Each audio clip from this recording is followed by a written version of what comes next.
Monday morning at more or less 10 o'clock. So why not have some relaxing sanding and painting and cementing with Dyson Dungeons.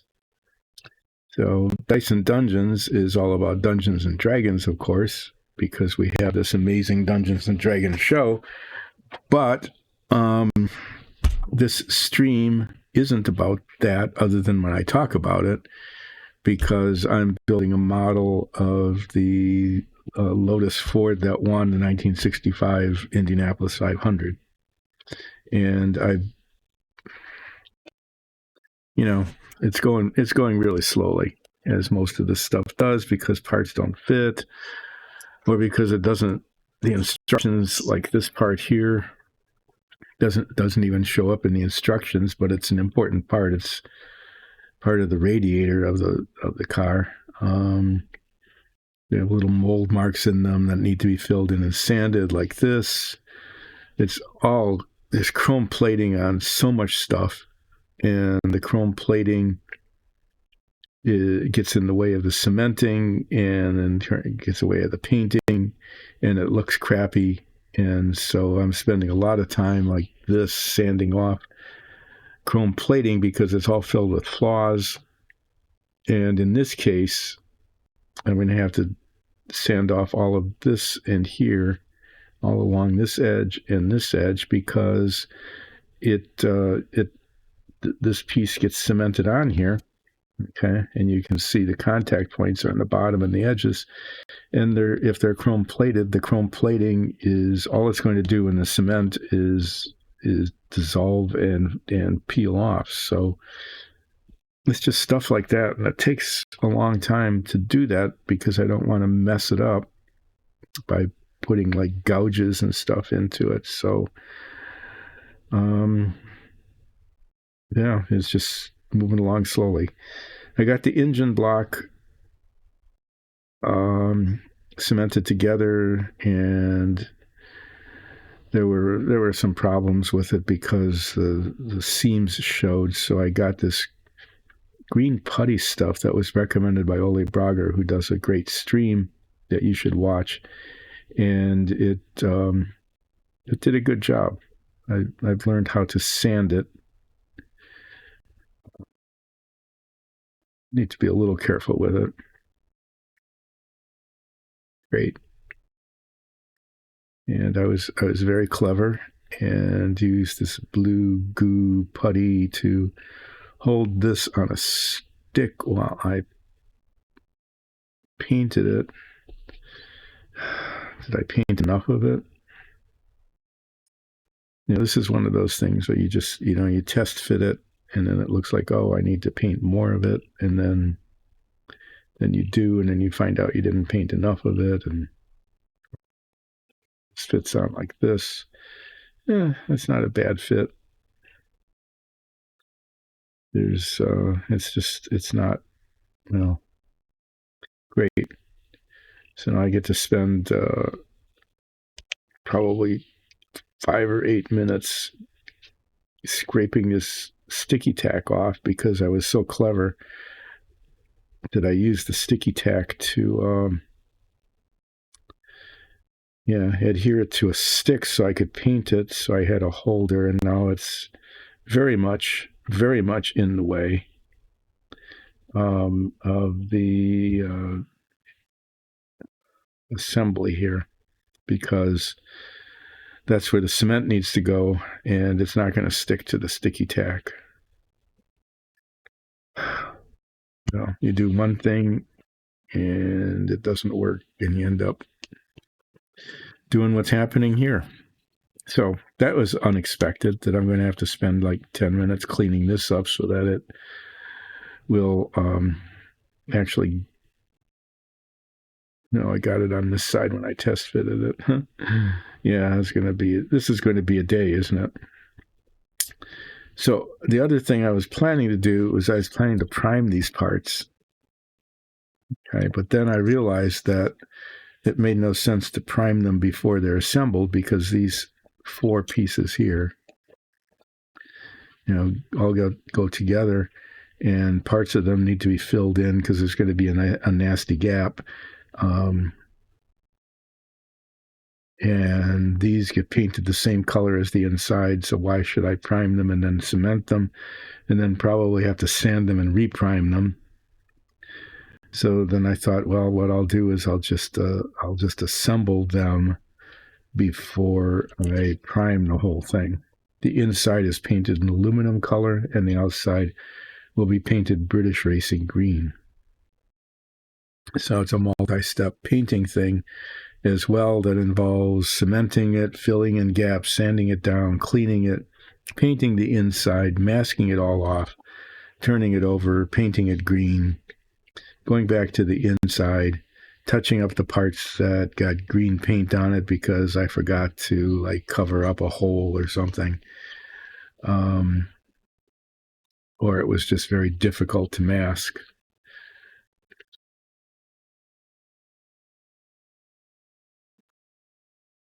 Yeah, I need to think about how to mask it. I was thinking of masking the edges, but that's going to be really hard around here. So I'm going to mask the inside of it and let the edges get painted green. But I need to clean this off. I need to paint this whole engine block. I need to paint the other side of the radiator. There's just a lot of stuff here that maybe I'll do in the correct order, maybe not. I think I'll start with the engine block. This is one of those things where I was going to be really clever again and use sticky tack on a stick to hold this because it needs to be painted all the way around. And as I just discovered just now, that turns out to be a bad idea. So I think maybe what I'll do is I'll just stick it on, I don't know, just maybe stick it on a piece of tape or something. I don't want to paint it. I'd like to paint the whole thing at once, at least the base coat, and then I can do, enhancements on parts of it.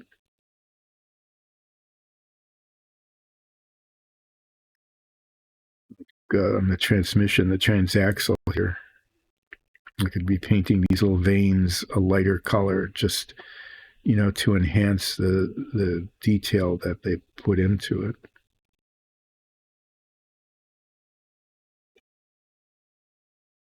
And I guess while that paint is drying, I can clean this. And I can paint the other side of this too. I'm going to be painting this the same color as this, I think.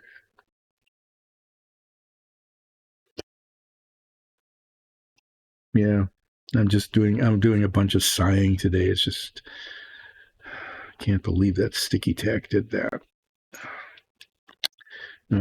Take these off so I can sort of see close up. I want to get that off somehow as much as I can before I paint it.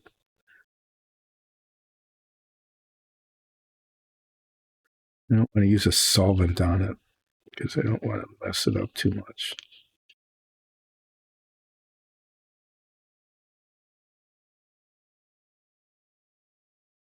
So I need to sand off the paint anyway because the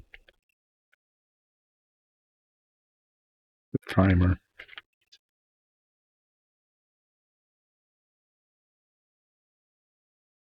The cement I want to use on this doesn't adhere to the paint. But that's what I'm going to do is I'm going to clean that off first, unpaint it.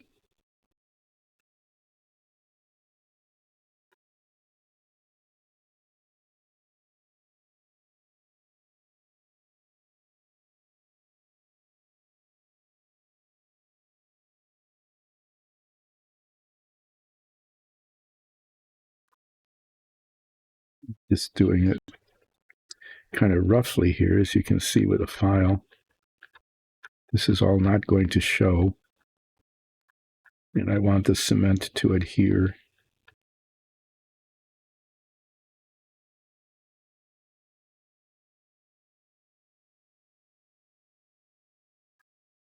Just scrapes the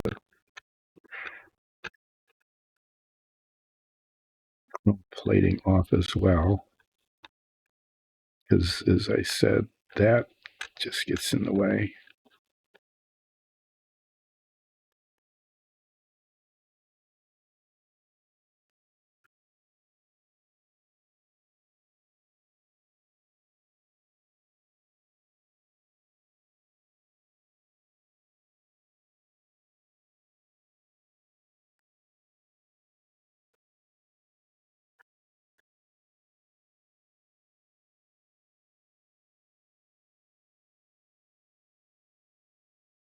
Like all these pins, make sure that the area around the base of the pins is not raised up, because then I could keep it from fitting correctly. I know it looks scabby, but that's okay, because this all gets covered up when the other piece is put on.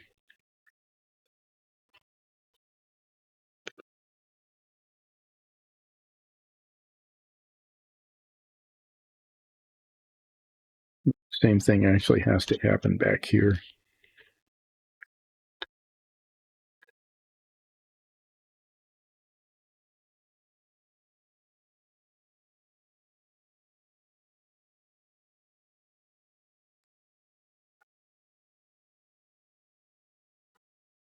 Another piece gets cemented on here.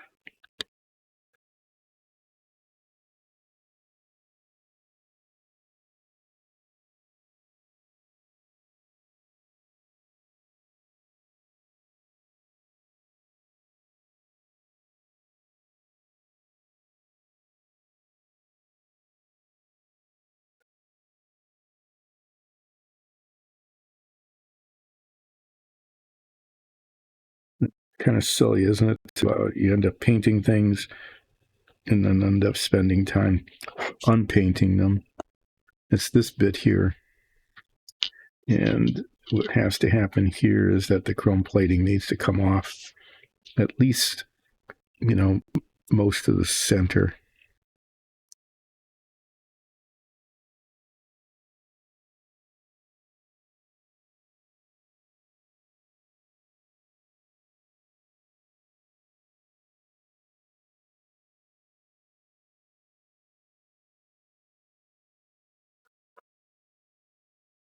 Show you that this part then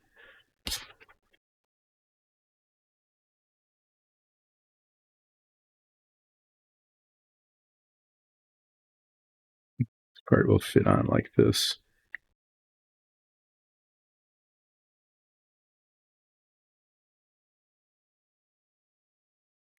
This. Yeah, the rounded part goes on the top.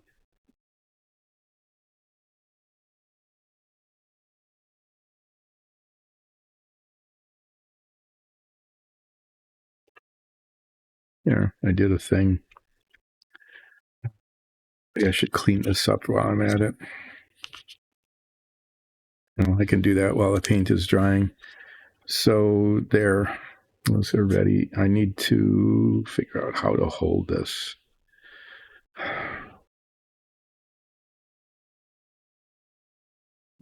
Maybe what I'll do it this way.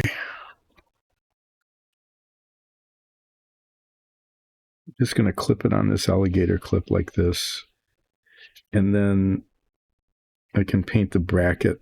I'm going to paint those brackets a darker color anyway than the base coat. And I can just hold it like that. It's probably just the safest way to do it, rather than using tape or sticky tack again.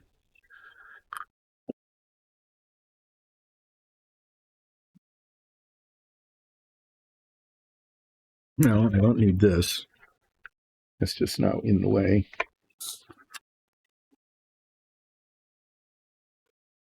Here, I very carefully put it away by throwing it on the floor.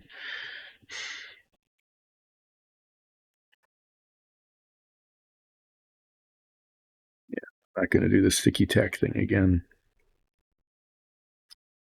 Put that in with the little trash pile that's developing. The end of this,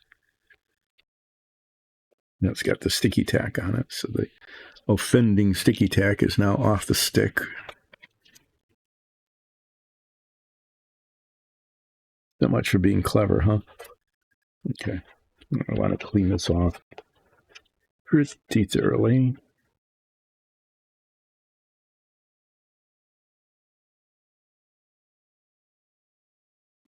And then get the duraluminum paint out.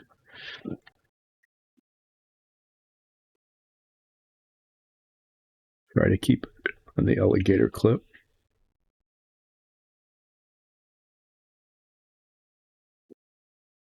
This bit, I'm just going to, the edges are going to be the edges here. The frame basically of the radiator is painted copper. I know that because I got pictures of the real car. And the parts of the real car are painted copper. So when I paint this, I just need to paint that inside. And I expect that won't be seen actually very much anyway.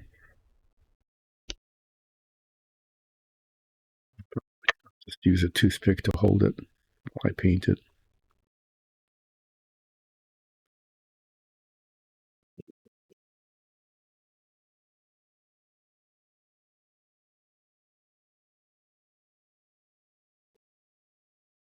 There.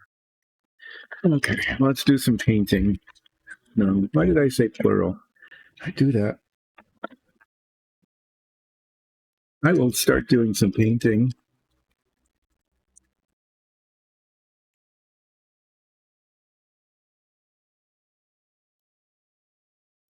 There's someone in chat. Is my chat not working?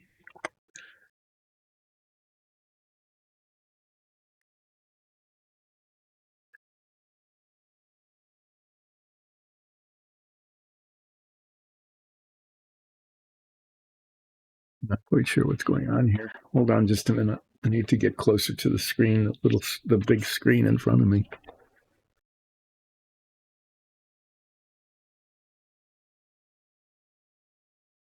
Okay, that's the chat from last week. I thought I might have been missing something.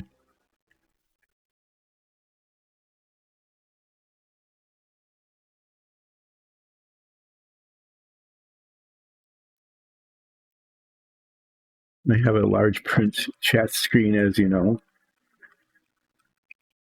And the chat on the monitor that's showing me what you might be seeing.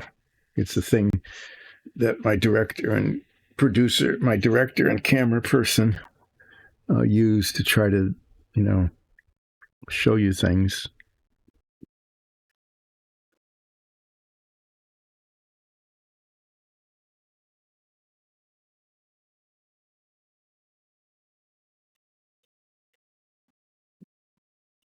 Use this larger brush just to, so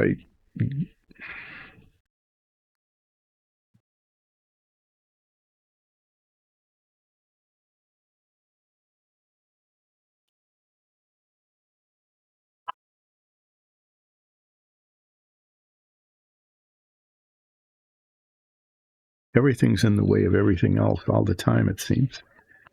Here. I'm going to sneeze. Great. Sorry. Okay. It actually showed up on the, on the monitor here, which means you could have heard that. So for some reason, this microphone that filters out lots of noise didn't filter out a sneeze. Go figure.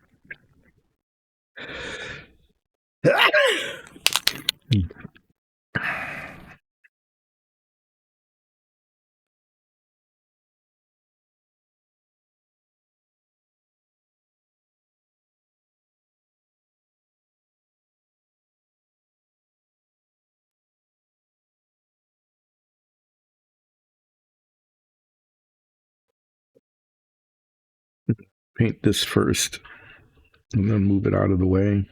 Try to move it out of the way anyway.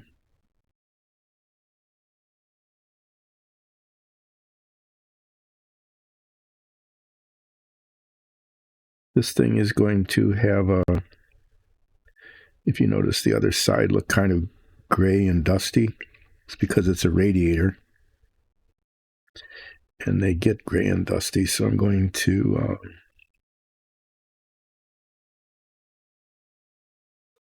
put a wash on this after it dries, just like I did on the front.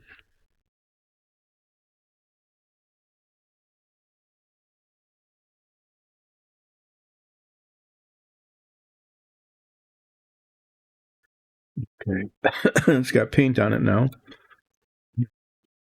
I'm going to put it there, and then the paint will dry. There's bubbles. Good.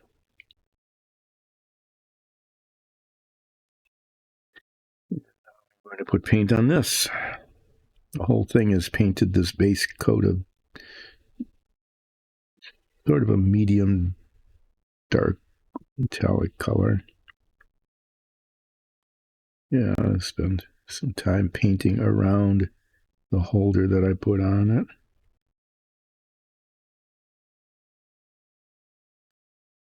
Paint around the edges a little bit because those might show.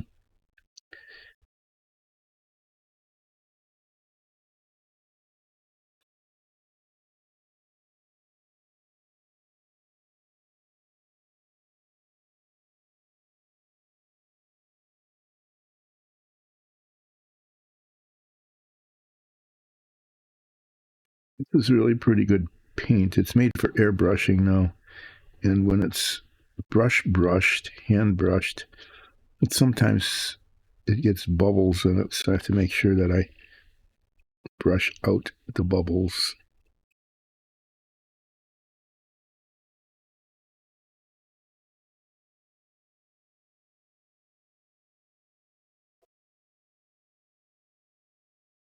This is all going to be very monotone, at least initially, but then I'm going to spend a little bit of time. See these raised areas here? Those are like reinforcements on the casing of the transaxle.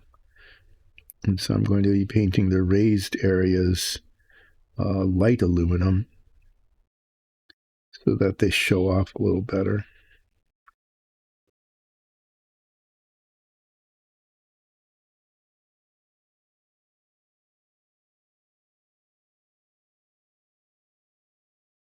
This is the bottom. I don't think the bottom will ever show, but it gets painted anyway, just in case. Sometimes you think you'll not see something, and then I found this to be the case. You think, oh, I don't need to bother with that. I'll never see that. And then start doing test assembly, or even worse yet, already did the assembly. Okay, so it's like post-assembly, and then you say, oh, yeah, I can see that. That actually happened with this piece. These little ears here, I thought, well, nobody will ever see those. I didn't paint them. So I ended up spending, another amount of time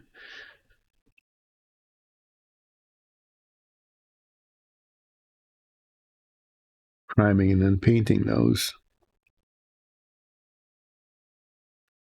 because they are visible. They stick out here and here. Huh, that's pretty good. I looked up to see if I was on screen, and I am kind of. That's always a good thing.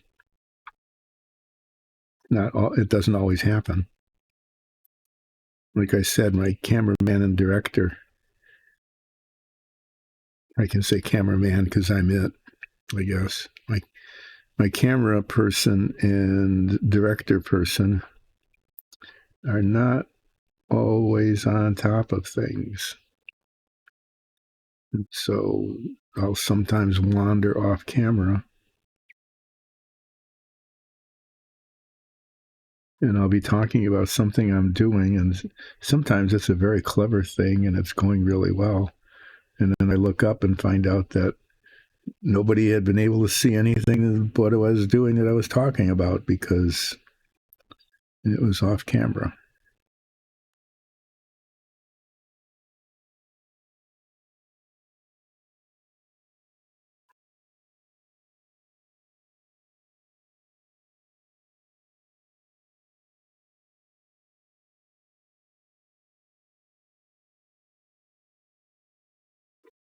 So a lot of this will disappear. These bits here, these headers, the dark colored ones go here and here. So most of this will actually be covered up. I'm going to use contact cement, I think. I don't know. Are these painted on the bottom?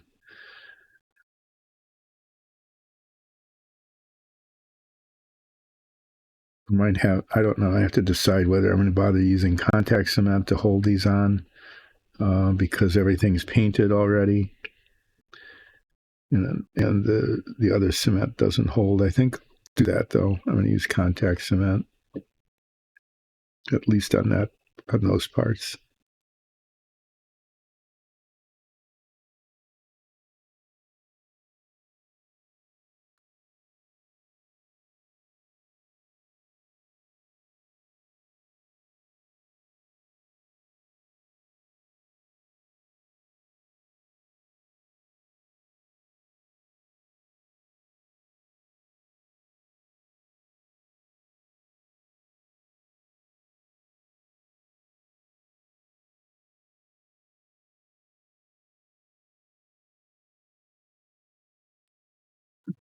Looks like I got this silvery paint on everything that needs to be silvery painted. Seam shows a little bit. I'm disappointed that that's the case. I can see the seam here, right in the back of the transmission. Am I going to do anything about that or not? This late stage.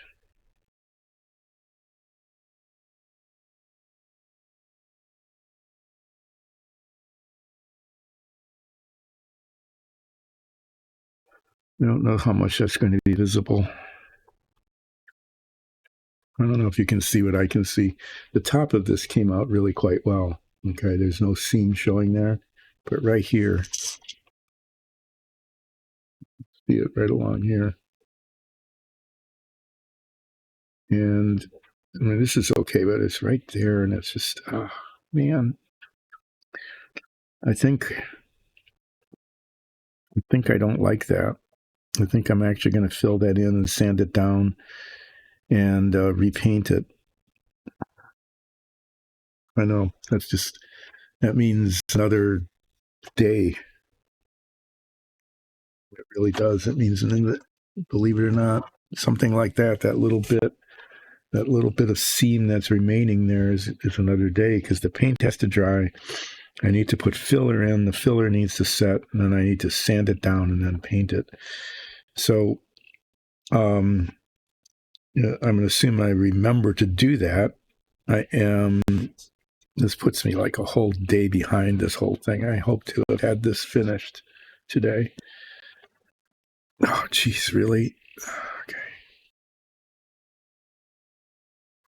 So the paint's going to dry. I'm going to put little bits of filler in that little gap. Okay. And then tiny little gap there that you can see under certain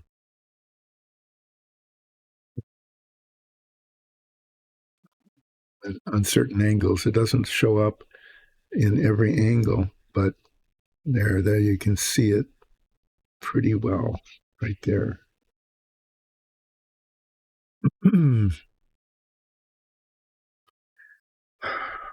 I don't know why I'm spending so much time on a thing like that probably is actually covered up when the model is assembled, but I want this to come out well.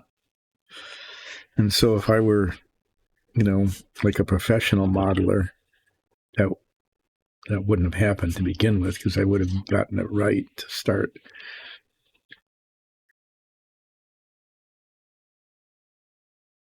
Yeah, I'm really tempted to be impatient. Okay, I'm really tempted to be impatient and paint the rest of the detail on here and assemble parts of it and then fix that as kind of an afterthought. But I'm not going to do that. I think that would end up not working well. Okay, well, that plan is now a failure. And I'm going to work on this next part of the plan. The next part of the plan is to sand down these things that I filled in so that hopefully those little circles don't show once this is painted.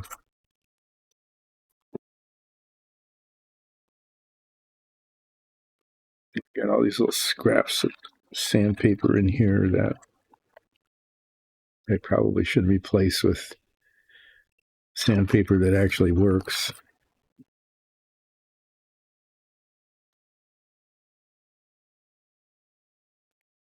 But why do that when I can just mess around and waste time kind of on being a failure here? I'm going to move these parts up out of the way because I'm going to get dust here.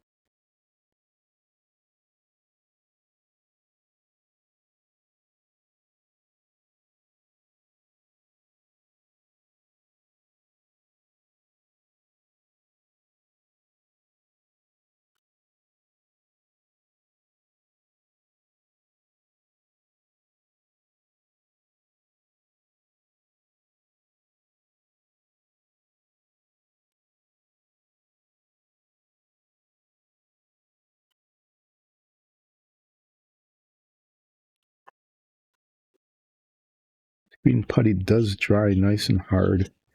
It's actually almost harder than the plastic.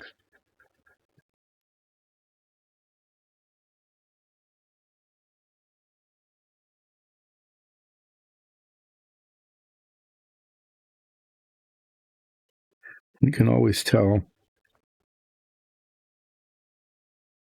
where more sanding is needed because this needs to end up flush with the plastic underneath it.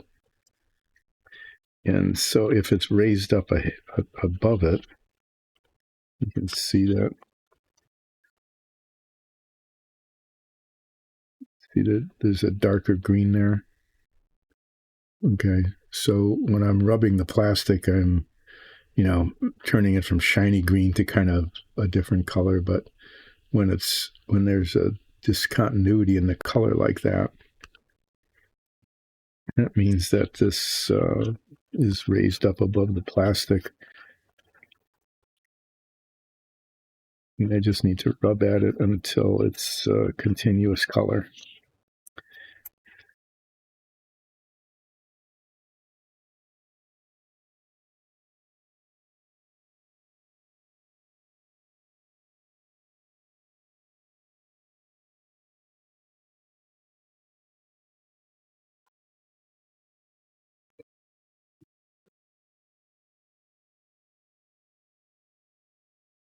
And when it's all continuous, it should be theoretically at least invisible.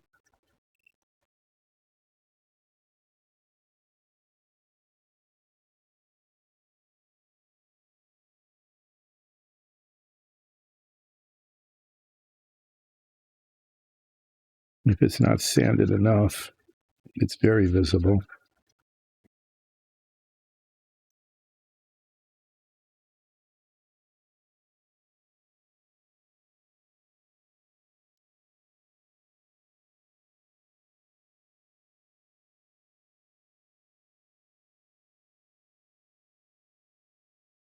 Not sanded enough at the top there, which is hard to get to, actually.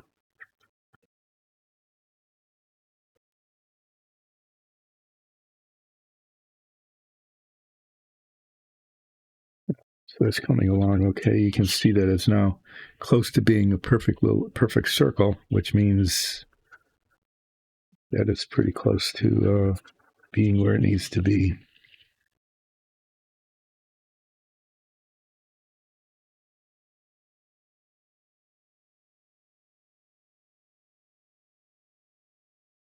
And I'm going to rub at this with a very fine sandpaper to try to polish out any scratch marks from this, which is a slightly coarser sandpaper. I don't know if that circle will be completely invisible, but it won't look like a big divot anymore.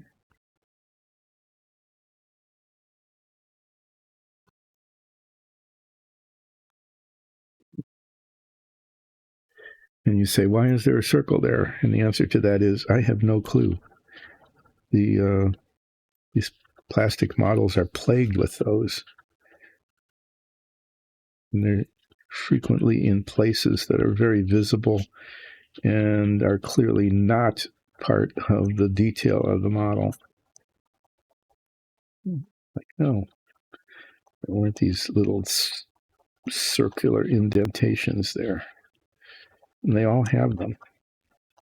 Submarine had them, the Apollo had them, the Porco Rosso had them. They're just annoying and inappropriate.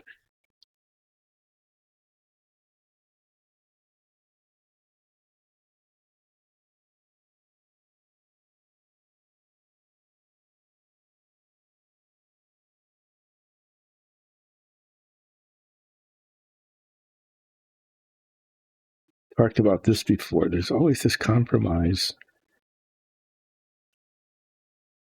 between using a coarser grit sandpaper on something like this to do the rough sanding and then having to spend a good deal of time polishing out any scratch marks that it leaves, but it moves along more quickly. You're starting out with a finer grit sandpaper and just taking a long time to get the sanding done to begin with. And whatever I choose, it's wrong.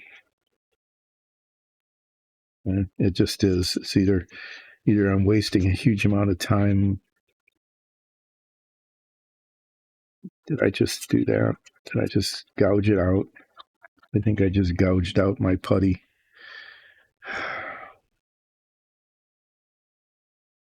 Nice. I did that. I got impatient, and instead of going across the top, I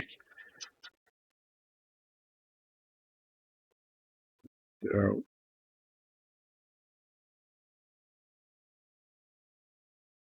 It's probably going to show. See, this one's pretty nice.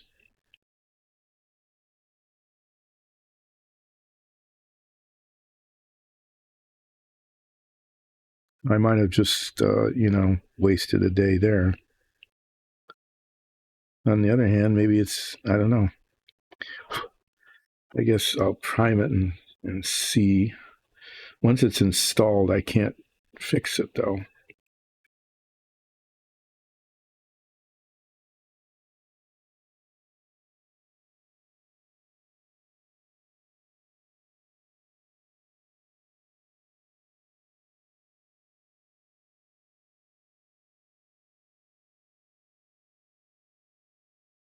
What to do about that?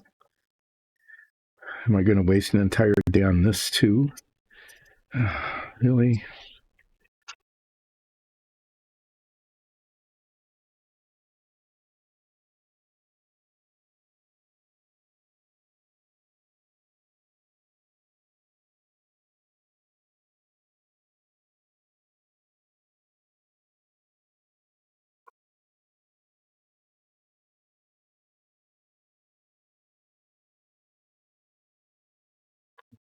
These head magnifiers on and see what I got.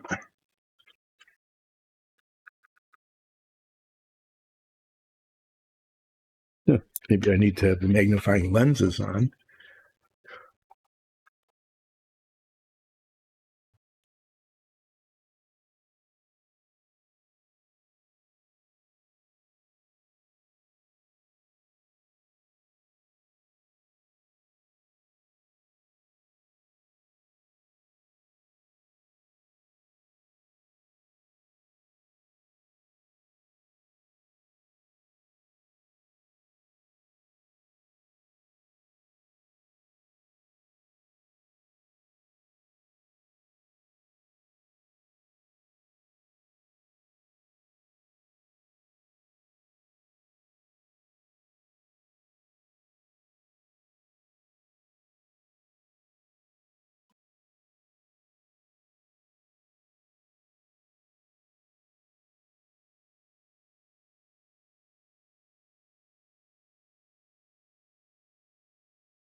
Thought that was a feature. I'm looking at this and there's this kind of ridge here. I thought that was actually part of the firewall, but now I'm looking at it and there's a flaw in the plastic all the way across here. So this isn't supposed to be there at all. And then there's circle here that I didn't see. Okay, different approach to this whole thing. Now that I saw more clearly what I'm dealing with is it's not very deep, okay? And there's this flaw here anyway, is I'm actually going to just sand, I'm going to sand it right out on both sides. I'm going to sand down to the bottom of the circle and make them disappear. Then it'll kind of leave a little gouge maybe, but I think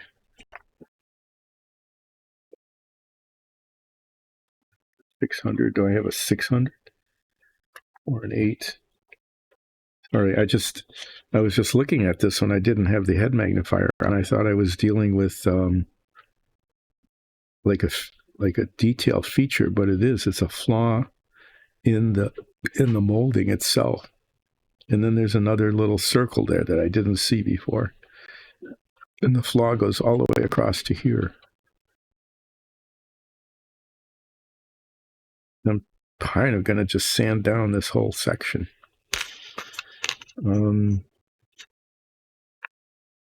Yeah, I wasn't expecting to do that, and it's going to take more time than I thought it would.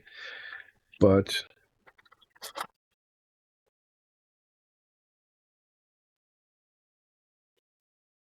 yeah, it's just bad. It's just poorly done.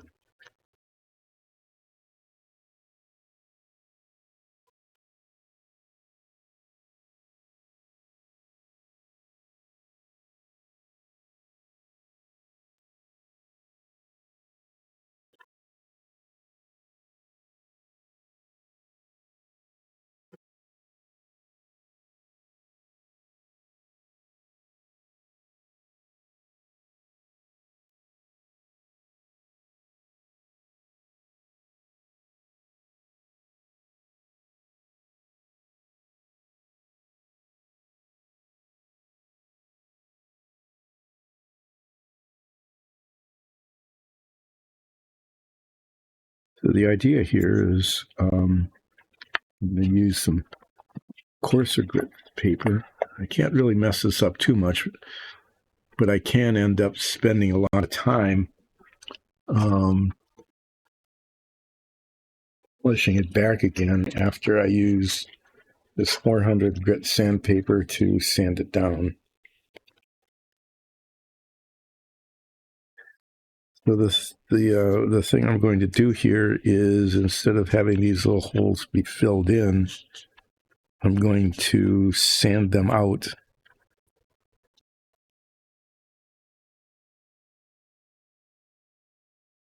I'm going to be sanding this until that circle disappears, or pretty much close to it. I definitely need to get rid of this other little blob of plastic here.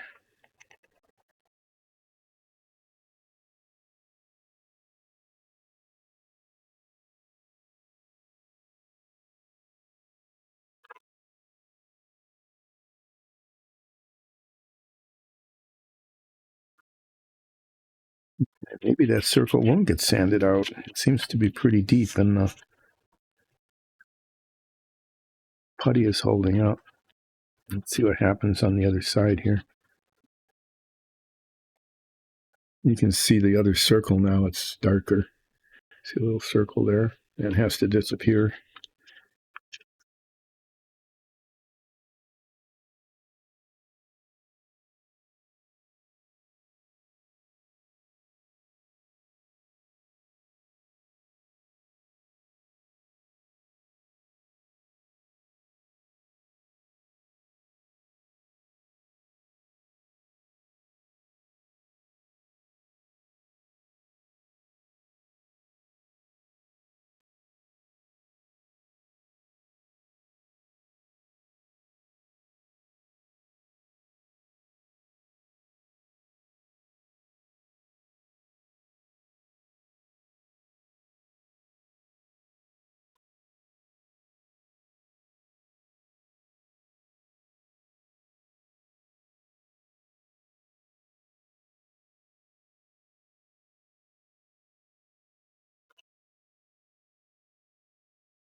Well, what I should do is start some sort of monologue about something. I was talking about old race cars, and before they started introducing these V8 powered they call them mid-engine. There, we consider them maybe rear engine. Before they introduced those cars, and even later, the Offenhauser engine I saw came back. Okay, it came back as an engine. It's not what you would immediately think of as a race engine. It's 4 cylinders. I mean, it's really alien compared to the race engines we have now. 4 cylinders, not 8 or 12. And the cylinders were huge, just gigantic buckets of openings with the cylinder wells, and the cylinders that went in them were that is big. I can't remember the displacement of the engines. It was pretty high, and it low revving. It didn't spin fast. Okay, if you want to put it that way. So but what it was it didn't have headers, so you didn't have to worry about the head gaskets blowing. It was built as a solid block, which was kind of weird at the time. Even now, it's just an unusual kind of thing. But what it did was it made the engine hold up. It didn't break very often. So I didn't remember this, but I was looking up because the Indianapolis 500 was just run. Okay, I was looking up former winners,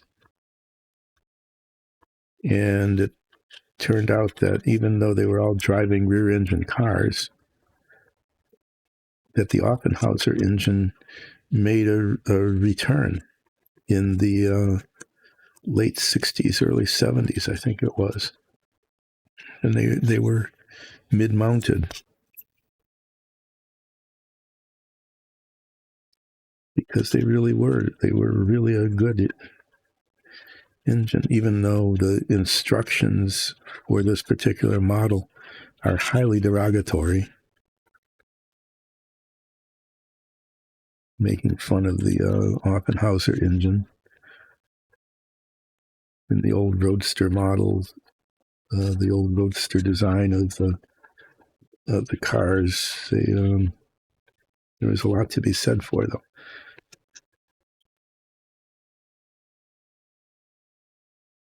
Trying to get rid of the last vestiges of this bigger circle here, and I think I'm close to that. Yep.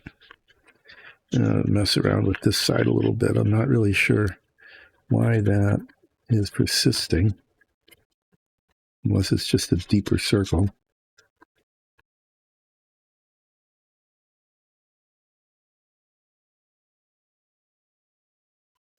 And it's not coming out, and the putty isn't coming out, so it's just deeper. Okay. Now you can see that it's all this lighter color here is a lot of that is just a textural difference now. And I'm going to try to polish out a good deal of that if I can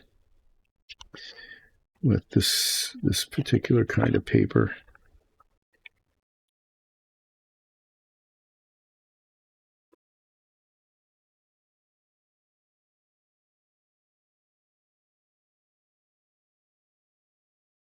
Every time I do this stream and use this, I say I need to find more of it because it really is, unlike the other stuff I'm using, it doesn't clog up. It just keeps working and working and working.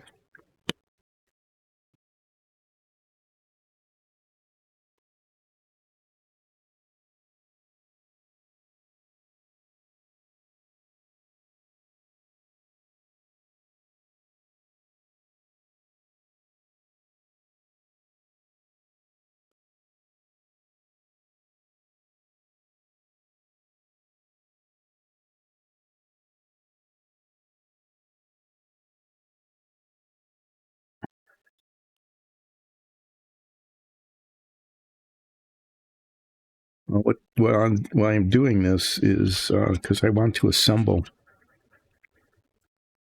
the main body of the car here so that I can prime it and start painting it this week yet.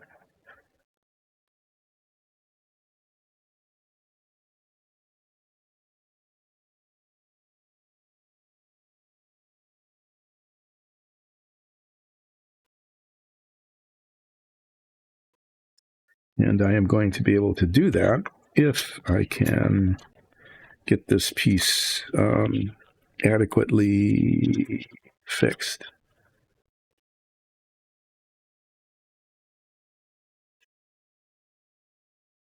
I sanded out the significant flaws here.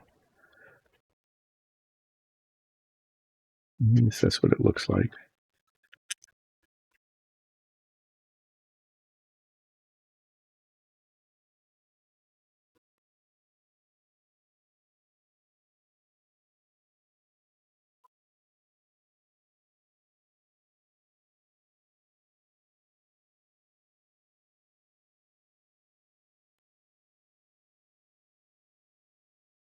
I'll look at it through the head magnifier one more time to just see, because sometimes, like I can see, there's a little bit of an arc left, tiny arc left of the circle there, and it looks like there's some of this up here where there was excess plastic that just came across the top, the piece. It was like a ripple of plastic where there shouldn't have been any.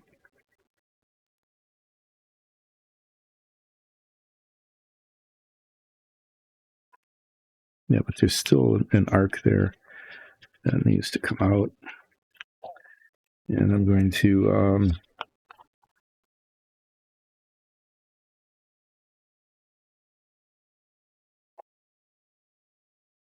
kind of an intermediate grit here and see if I can't get it gone. Not much. It's, it's almost like 90% gone or 80% or something, but it's there and it shouldn't be.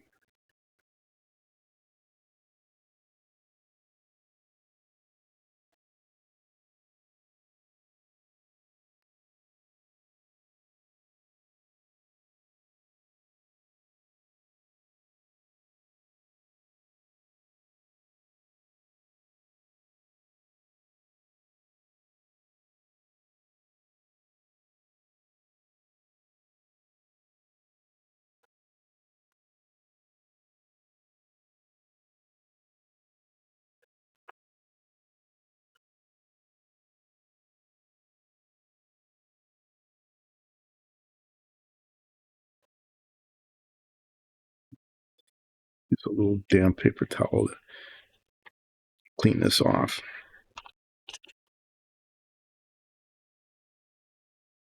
You see what I'm dealing with here?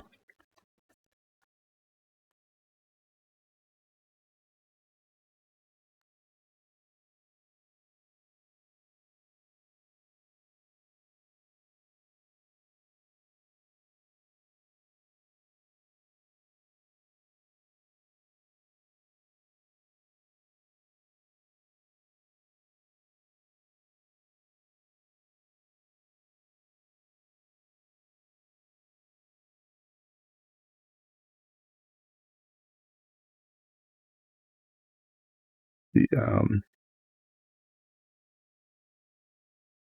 racing then, even in the 50s and 1950s and early 60s was really, really dangerous. I mean, more than you can imagine. There were no real safety features on the cars. Sometimes they didn't even have seat belts, seriously.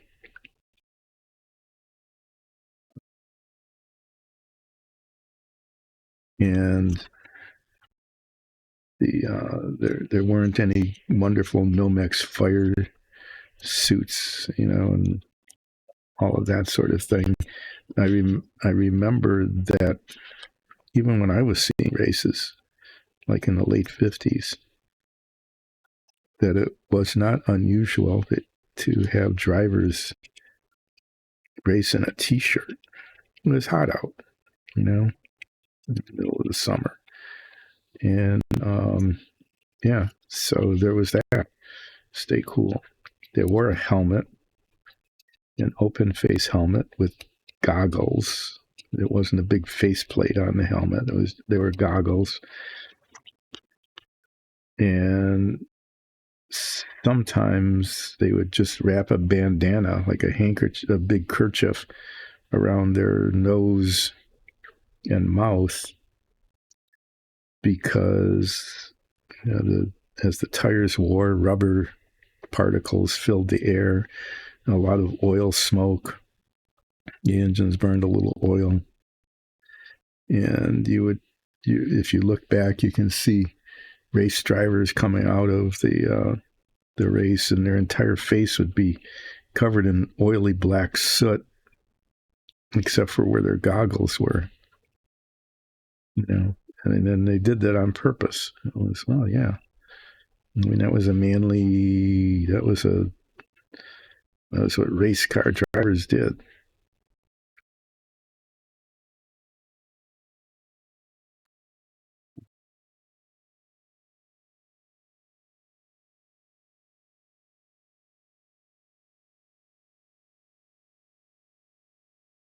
There's even been recent innovations like the halos that they put around the tops of the open wheel cars, not the NASCAR stock cars, but the open wheel cars, like the ones that run on Indy or Formula One. It was usually just, you were there with your helmet, and even if it was a big helmet with full faceplate and everything, that's all it was. And then the roll bar that went behind your head, and that was the danger was, and this even with incredibly safe cars with 5-point safety belts and head restraints and everything else, for some reason the top of your car slammed into something, there wasn't any head protection other than the little roll bar, which was not adequate when that happened. And we lost several drivers in the 90s and aughts that way, because even though they were much, much safer than the cars that didn't have seat belts, okay, it just smashed your head. So then they put, basically it's an extended roll bar that goes all around the top of the car, so it covers your head. Now, when you smash your head against something because your car is upside down and rolling that way.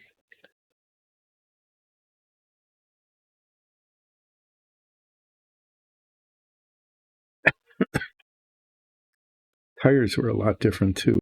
Now if you look at anybody on a paved track, there's slicks, which gives you maximum contact of rubber on the road. But then the tires all had treads. And I'm not sure why that was, really. They never drove in the wet. That wasn't a thing that happened.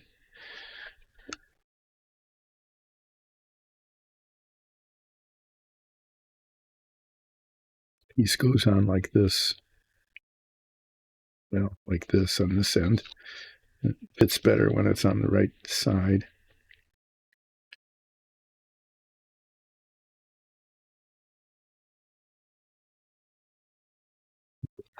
Tested all these parts here.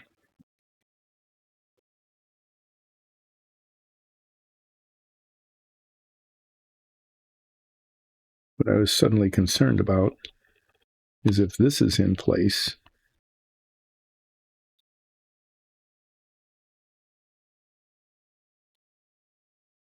yeah, this one's a little warped compared to the other side, so it's a little pain in the butt here.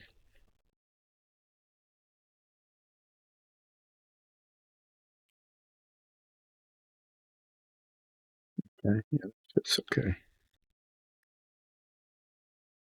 But it has a gap all around the outside. And I'm going to fill that in and sand it down. It just fits really poorly, especially on this side. The it just doesn't. I mean, it just doesn't fit. There's a gap, and the gap doesn't close. So I would have to say that as models go, and I've test fit another part. The covering that goes over the top of the engine doesn't fit at all. It just doesn't even come close to fitting. Okay, this paint is fairly dry, and the seam is definitely showing. Light hits it in this direction. So fortunately, I need to redo that.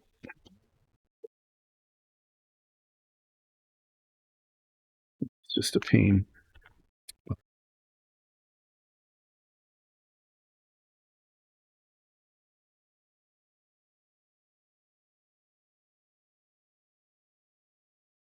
There's way more on there than I need, so I'm going to attempt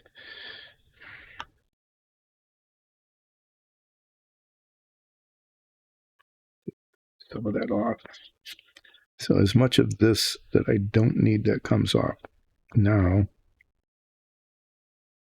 leave the part that I do need.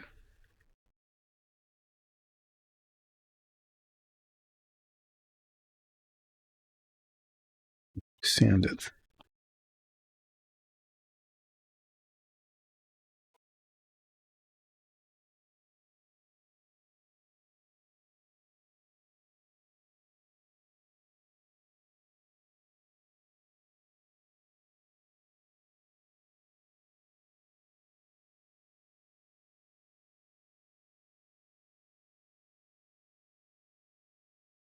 I took too much off.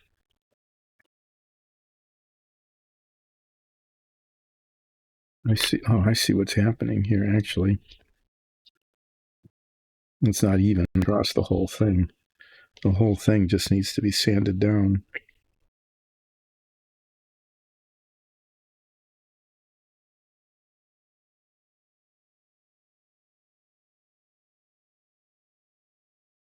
Okay, I'm just going to leave a bunch on there and then sand it off later.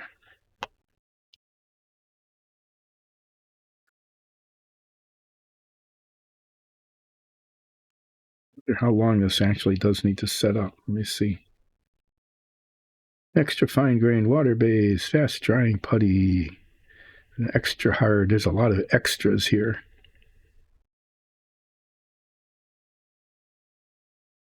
Super fine, and extra.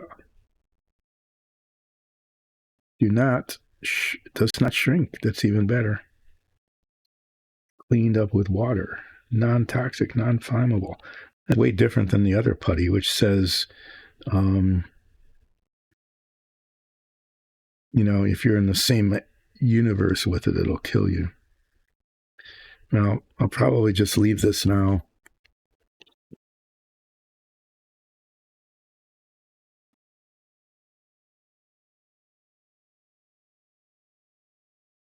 And then, if the safest thing to do is to wait until Wednesday and then sand it down and then repaint it. There's no real hurry now to clean this up because I'm not fitting it. So what I'll do next is put these parts together. These parts. And I will start with these. In order for these to adhere, okay, all this chrome needs to come off because that is the bottom. Okay, and that needs to be there. And then all this needs to come off because that's along this edge. And those are the cementing places, the adhesion points, and they don't adhere if the chrome is there. Great, huh?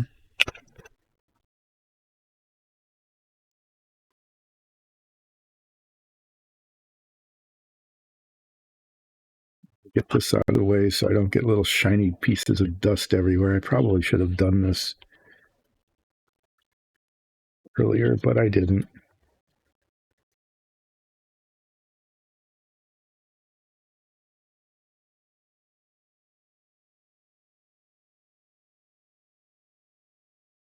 You can see the green plastic underneath now.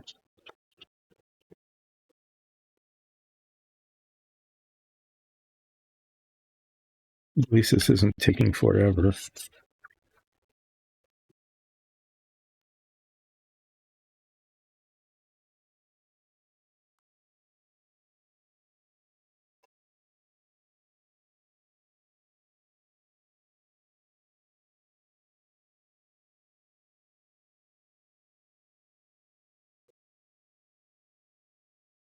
So many of these parts were chrome plated, even pieces that were not supposed to end up being metallic were chrome plated. The most hilarious one is the driver figure. I should actually pull that out and show it to you. It's hard to believe. Hi. Nice to see you again. Thanks for joining in. I've been away for a while too, so you haven't been missing terribly much. I was gone for almost, a while ago. I was gone for about 2 weeks, and then I was gone last week, Wednesday. This last week, Wednesday stream. But I'm back again, and I'm not planning to be gone, I think, until July something, not for the U.S. holiday of 4th of July. I'll be around then, although I'm not sure what day of the week it's on, so I probably won't stream on that day because, although a lot of people who watch this aren't from the U.S., so that might just, who knows? We'll see what happens in July. That's another month away.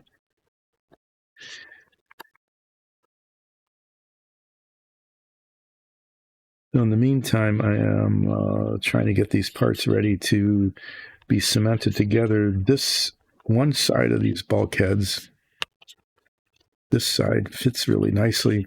The other side fits very poorly. So it'll be kind of a challenge to get it in place and to hold it in place. I'm planning to use clothespins.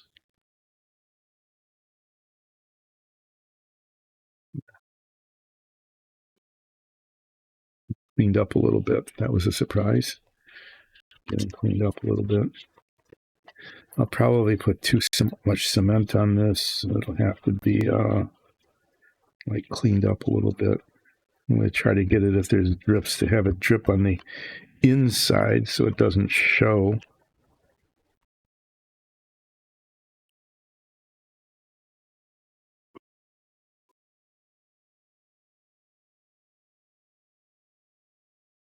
I do have to say that every time I've test fit a part of this model, it's really not gone together well.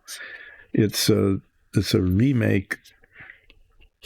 It's a reissue. I guess they call them reissues of the original that came out in the 60s, mid 60s, after this car that it's supposed to be modeling won the Indianapolis 500. And as I keep saying, I've been around long enough that I built the original when it came out, and I know I didn't do any of this. I just slapped model cement on and stuck it together and put the decals on, and it looks sort of like a car. I mean, it had that sort of thing, but I didn't do stuff like maybe I did. Maybe I scraped the chrome off so that the cement would adhere. But I'm sure there was blobs of cement everywhere and flaws in the finish. I didn't paint anything. So there was that.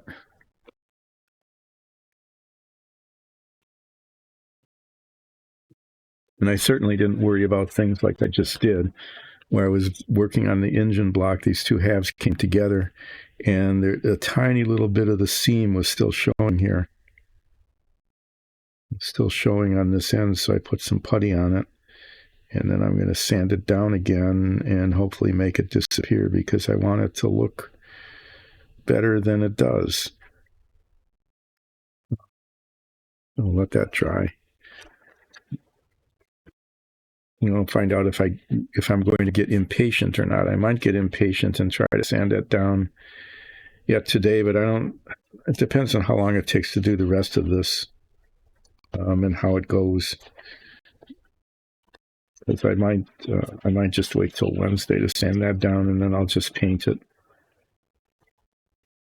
and then assemble the engine block. I've got the pieces to the engine up here. I can put them here. There's the header. There's the engine transaxle. There's one end of it, and there's the other end of it. This goes on there. It goes on the ends. These go on top. The exhaust is eventually applied to the top of this.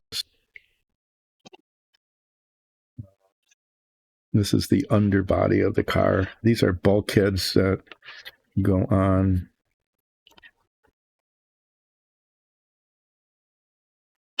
here like that.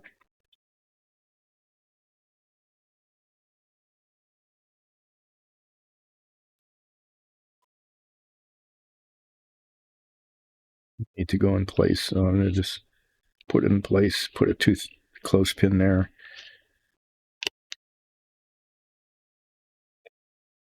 Clothespin there. They just this one just doesn't fit. Wow, it just doesn't. Not sure what the problem is. There's a guide on the bottom. It's supposed to rest on that. But it's like too low. Because this one is just pretty amazing how they don't work, how they don't fit very well.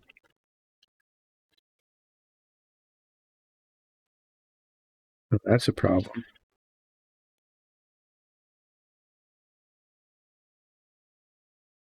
I need to clean that off. I want to fuddle with these pieces. It's an official modeling term. It's different than fiddling. See, this one goes on, and it's just like right across, even on the top. All the way around. This one goes in, and it doesn't fit right. It fits right back here, but not up here. It's like something is warped somehow.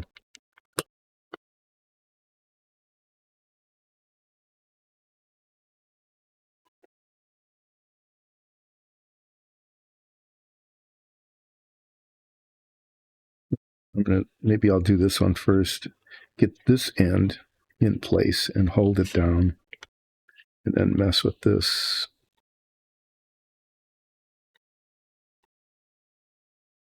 There's a bit of plastic that's sticking out here.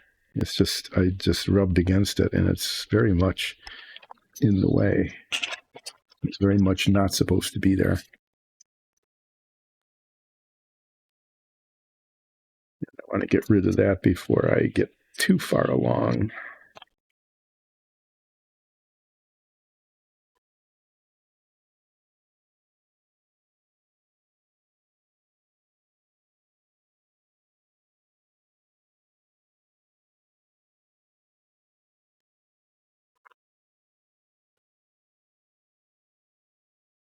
Yeah.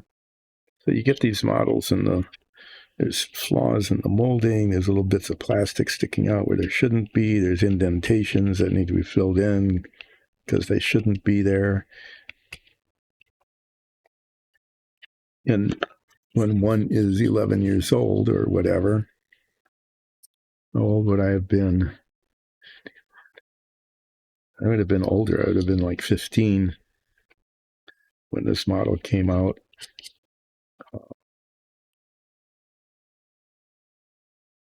I wouldn't have even noticed that that was there.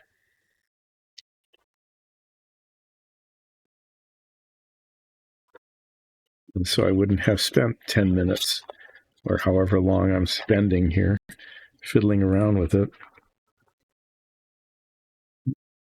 polishing out the sanding marks, running my fingernail over it several times to make sure it's gone.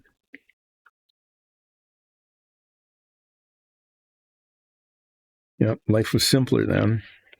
Modeling was a lot faster.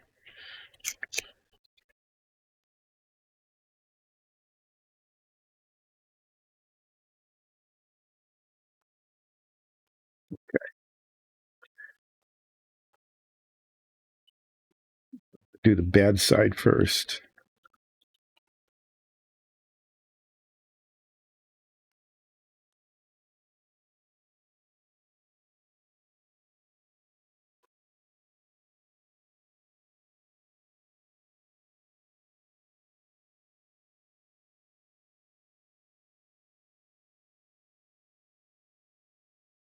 Do this and try not to get, I'm going to do my best to not get cement all over my fingers, which is what I used to do when I was young, right?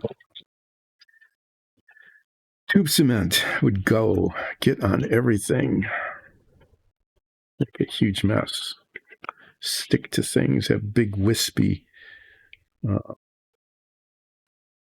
filaments everywhere. Yeah, and that always gets plugged up, which is why I have this little bit of wire that goes inside the tube and that opens it up again.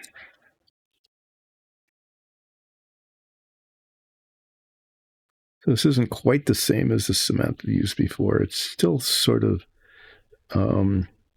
welds the parts together. We'll still do that, but it's more of a contact cement now. So it's supposed to be applied to both sides, not just one.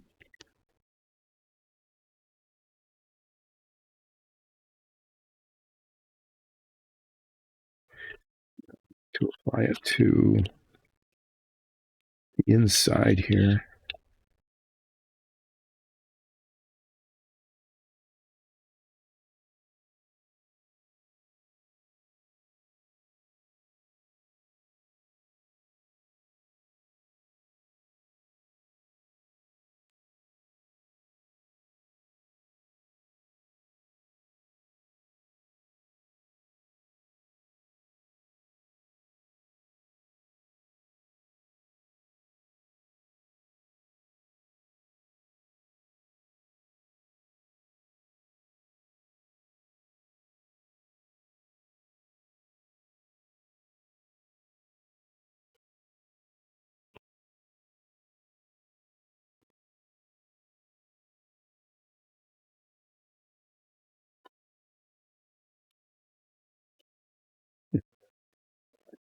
Here. I should have only done one side. I don't know if that's going to mess it up or not. We'll find out.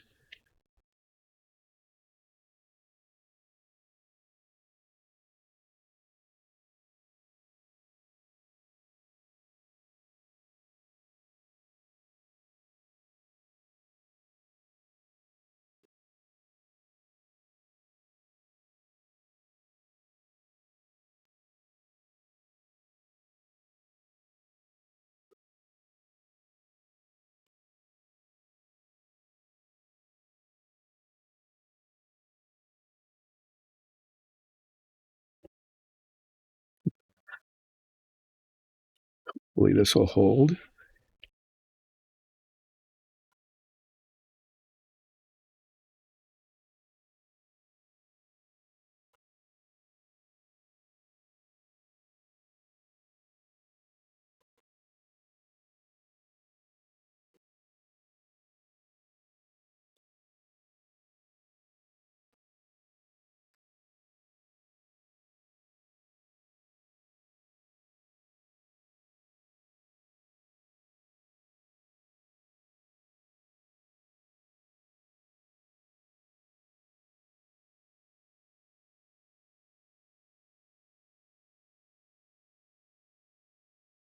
I don't know if this is on camera or not. If not, I apologize, but there's not much I can do about it here at the moment.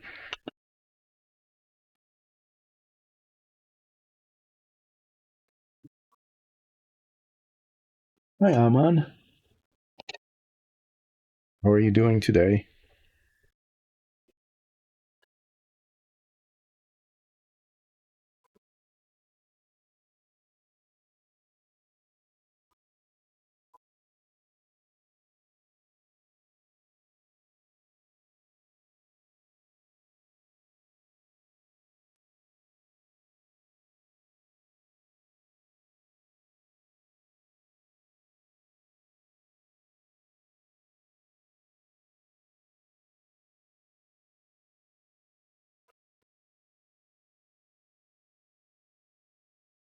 Sorry, I'm just trying to get these parts to fit and be in the right place.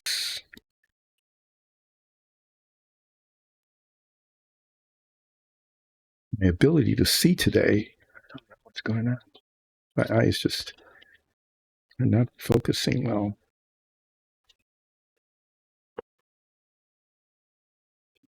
What it is. So these clothespins just keep it clamped. That's pretty much what it is. They're clamps.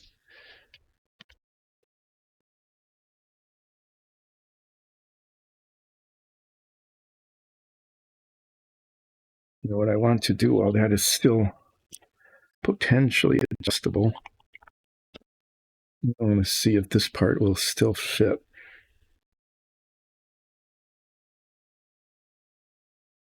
Oh no, how long will it take to get the parts?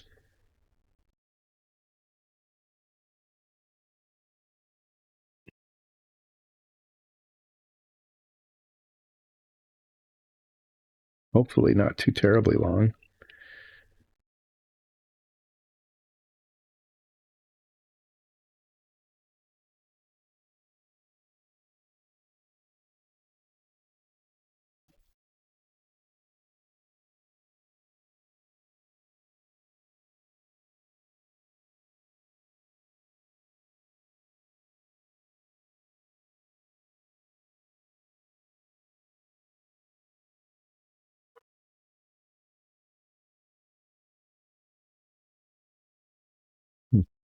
When I tested this before, it seemed to fit, but now it's not going on at all. This is actually extending over the edge a little. Okay, well, I'll need to, I can sand that down. That's not a huge issue. I'm glad I'm assembling this before I did all the painting and stuff, though.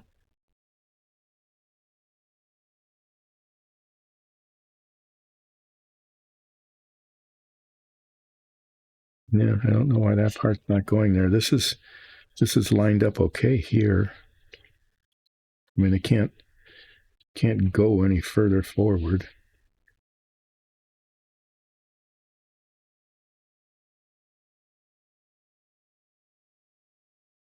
Not extending off. No, it's just bulging out. There's just extra excess. It's just too big there. And it's a kind of like an angle.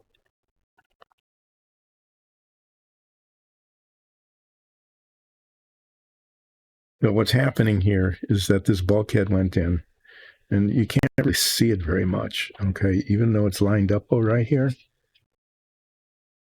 Okay, I mean the instructions do say some trimming may be necessary, and in fact, some trimming will be necessary because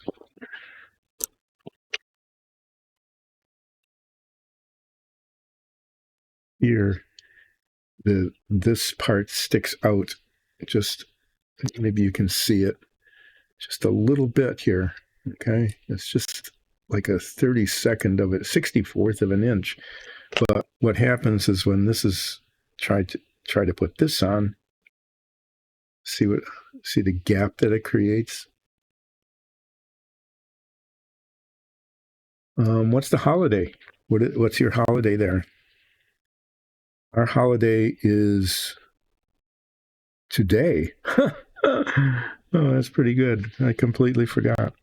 Today is Memorial Day in the U.S. It's a big holiday, and I'm streaming anyway. I guess that shows you something.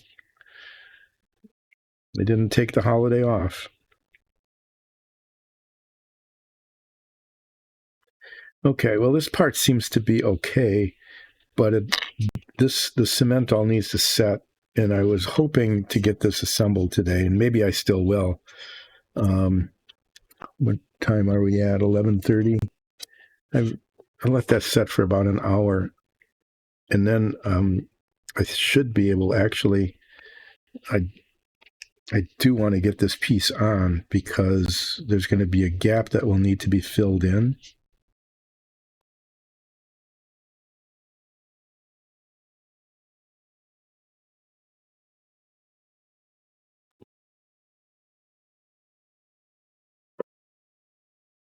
Here that these parts are actually.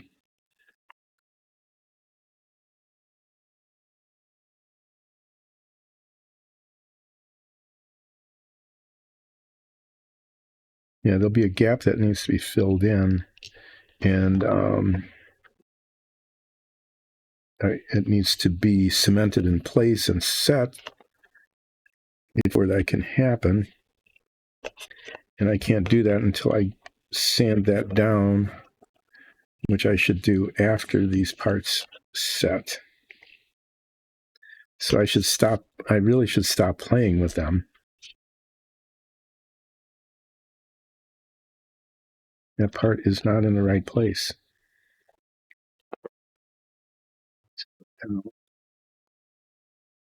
Kind of what I was afraid of. I was seeing that it's too high up.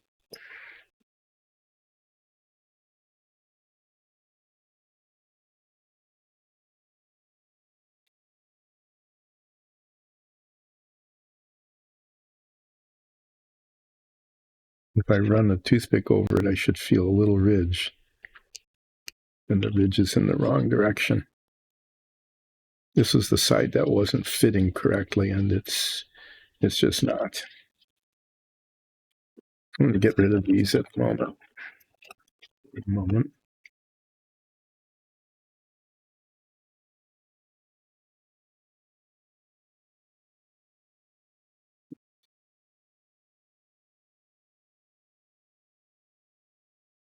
To come up a little bit. Feel a tiny bit of give in the cement.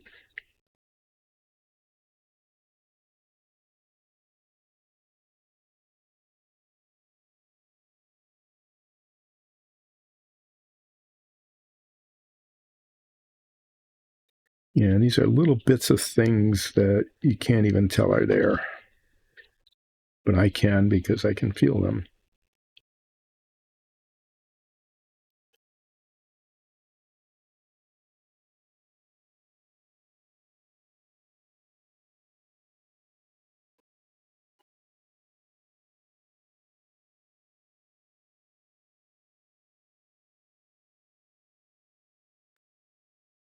It's better. Okay, I'm just going to stick these back on just to make sure that it doesn't come apart. And then I'm going to stop playing with it. Watch me fail in my attempt to stop playing with it. Go on to this, and you'll say, well, what is this? And this is a radiator. This side you can see is a radiator.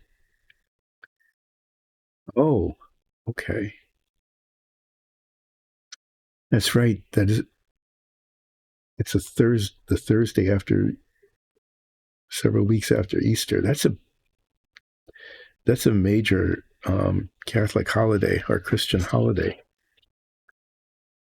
So then, is the holiday celebrated? Is it like a national holiday where people get off of work so that they can go to their church services, their mass, or their service?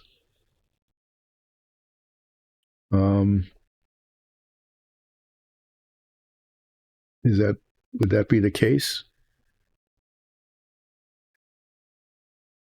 when I was growing up, it was only,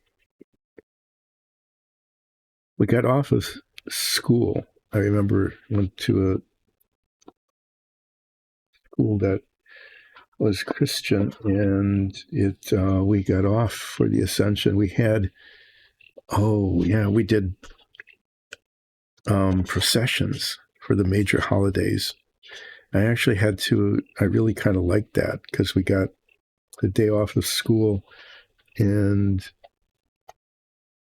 it was a very special occasion in the church.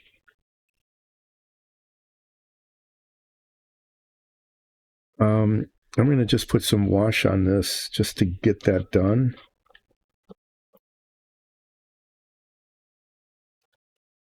And then clean up the back of this, and then decide what to do while I'm waiting for the cement to set on this piece.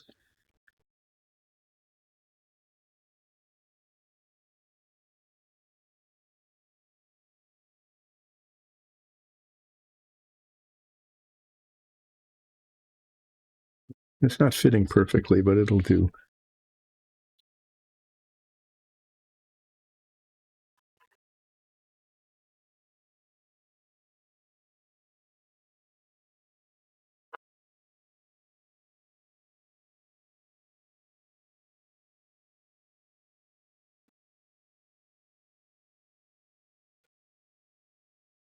I'd really like to get the filler in on this piece today so that I can sand it down on Wednesday.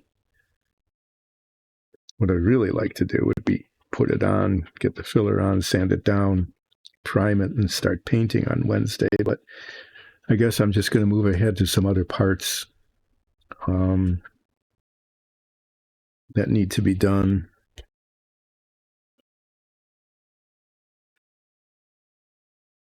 Need to be cleaned up. Doing things a lot out of order here, just because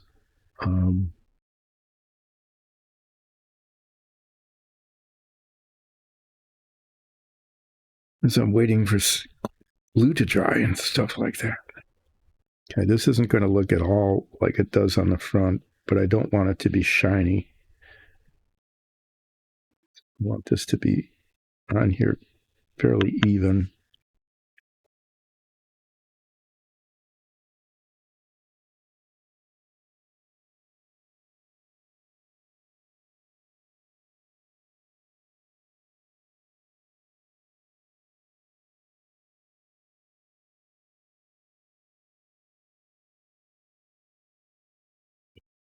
Yeah, this isn't working very well at all on a smooth surface. Washes like this are designed to, it's like speed paint stuff. You know, they're designed to get down into the recesses of things to bring out texture as opposed to just making a flat surface look dirty. And so this is like turning into a failure.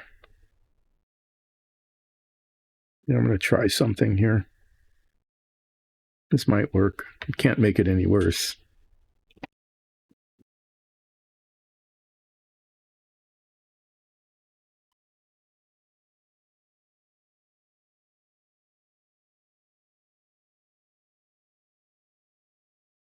Mm-hmm.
Yeah, nothing that I'm doing here being very effective. I'm gonna just leave this alone and take some comfort in the probability that this is not going to show very much. What I can do though is I'm going to be painting the outside of this, the frame of the radiator in the real car is actually copper. So I'm going to do that, paint that copper. And while I'm waiting for that to dry on the other side, there's little specks of chrome showing. I'm going to try to clean this off. This was a mistake.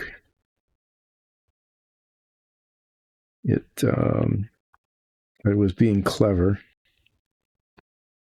and I wanted to hold this piece while I painted it, and so I put sticky tack on it, on the end of a stick, and then it held, and it worked well for that purpose. But then, there we go. The sticky tack just stuck, and that made a mess. What I'll be doing though is that needs to be scraped down to the bare plastic anyway here, so that including the chrome, so that the cement will adhere when I attach it to the engine block.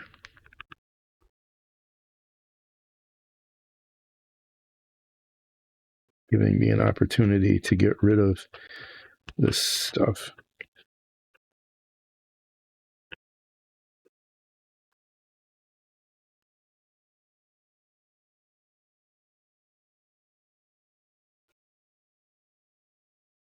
So things are not going particularly well today. At least they're not. There hasn't been a disaster. At least not that I'm aware of.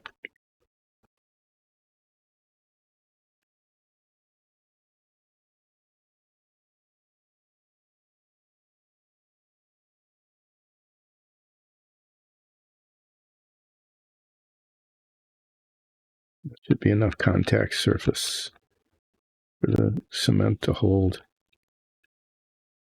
There's these little pins on here. Well, there's actually holes on this side. I need to make sure that those are clear.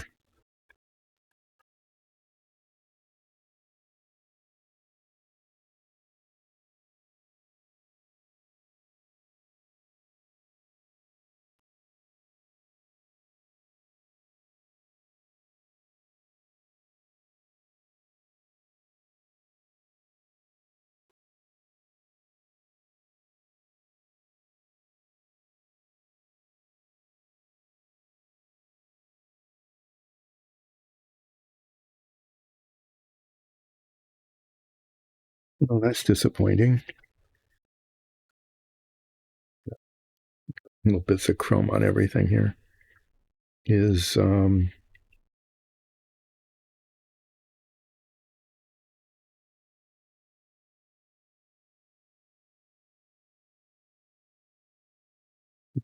repaint this. That's what happened here. We need some dark aluminium. I'm just going to do this with a tiny little brush, and when I see a flaw like that, I just want to grab it and take care of it right away.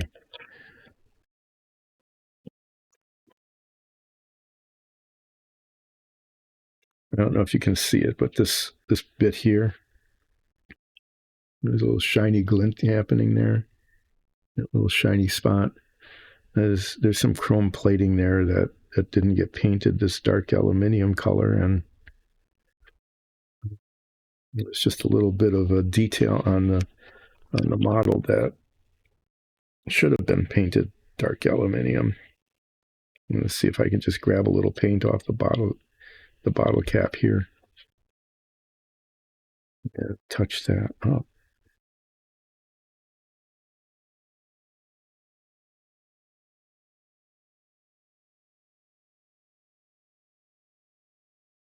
I say aluminium because that's how it's spelled on the bottle. Paint is made in Spain. In the States, it's aluminum. I don't know why. There's a difference. There's probably some sort of story about that I'm not aware of.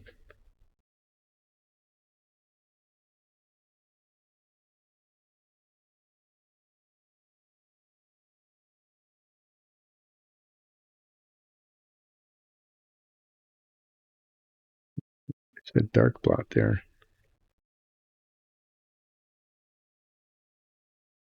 Okay. So I guess it looks kind of like I made a little bit of progress today in that I've got a thing up there with toothpick with clothespins on it. I guess that's something. I scraped some paint off of this. I guess that's something.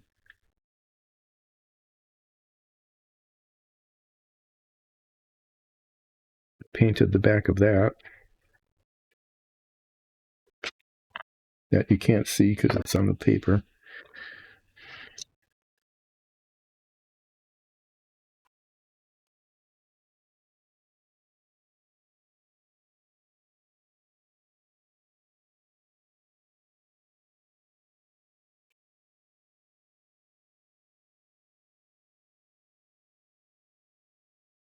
Got sticky tack and things. I have to clean a brush. That's why this part wasn't fitting very well, because there's sticky tack in the alignment hole.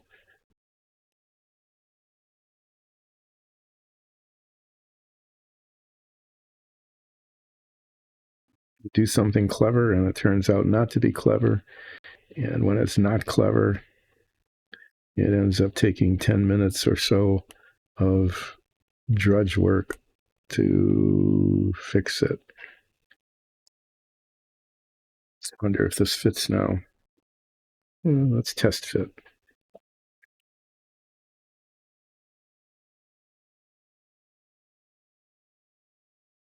Yeah, there's a gap all around it, but you know, this is a part that is not integral to the block. It's attached to the block.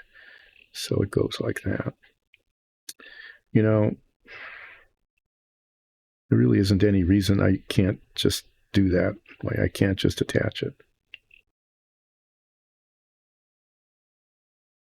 There really isn't. So maybe I will. Maybe I will just stick this on just to get one more thing done. Let me clean these brushes before I forget, though.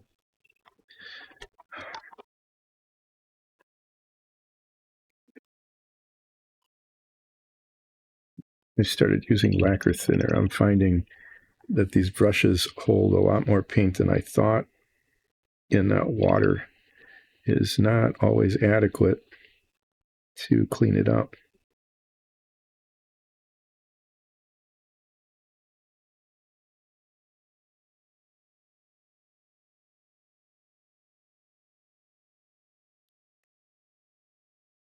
Like I'm finding, I don't know if you can see it on the cloth, on the paper towel, but there's a lot of paint right here at the base of the bristles. See all that? It just builds up on there, and just to take it off. This is where I ruin my brushes. Protective sleeves sometimes, like that, exactly like that. A little protective sleeves to hold the point, and then I miss the point and mess up the bristles very badly.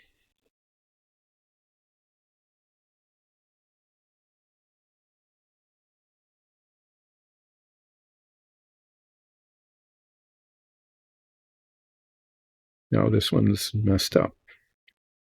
The bristles aren't cohering. Nice.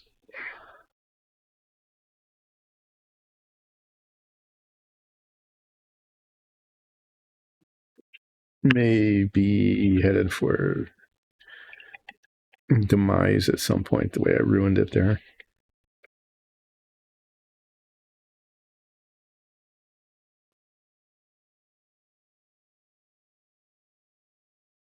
Same thing's happening here.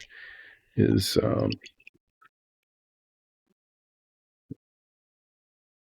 see the spots coming off on the cloth here.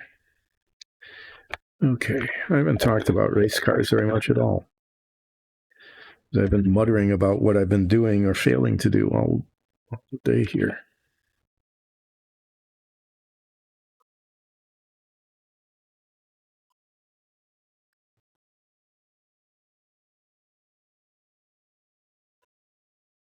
I'm going to do an assembly. I am going to put this on. It goes here. And even though I need to sand this down,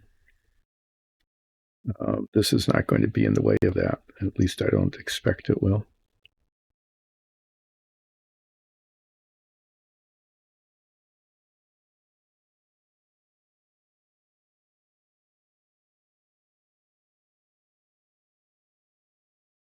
That I can get a tighter fit on there somehow. I don't know why it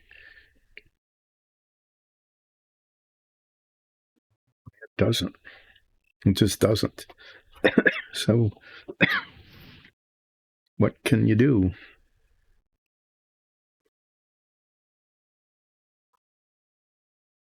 Is it still flowing? No.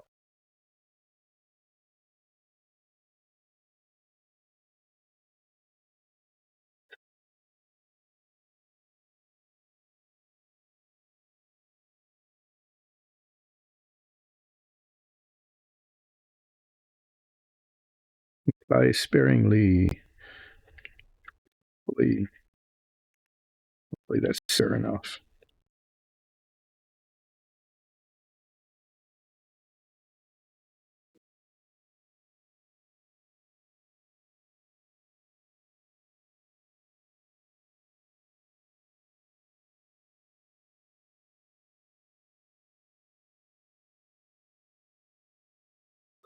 Remember, with the tube cement, it said hold firmly for, I think it was like 2 minutes or something. So I'd sit there and squeeze it like this and then count to 120. I think I'll just go ahead and do that. I think I'm probably up to about 30 here since I haven't been counting. Maybe I'll just talk about something else while I'm doing that.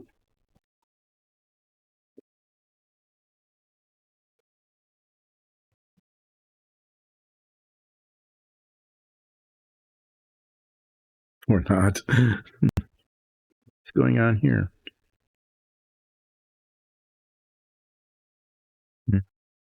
Doesn't matter. That isn't going to show. You can probably attach these too. But I want to get the detail on this before I put those on. I'm just getting too impatient here. Let me talk about Dyson Dungeons. Dyson Dungeons is a group of families and friends who put on an amazing Dungeons and Dragons show. The D&D show streams with a live chat most Sundays at 2 o'clock Eastern Daylight Time. Not every Sunday, but most Sundays, Eastern Daylight Time. And it does that in order to entertain you because it's not just a game. Okay, we're not just playing a Dungeons and Dragons game and showing it. It is, in fact, a Dungeons and Dragons show.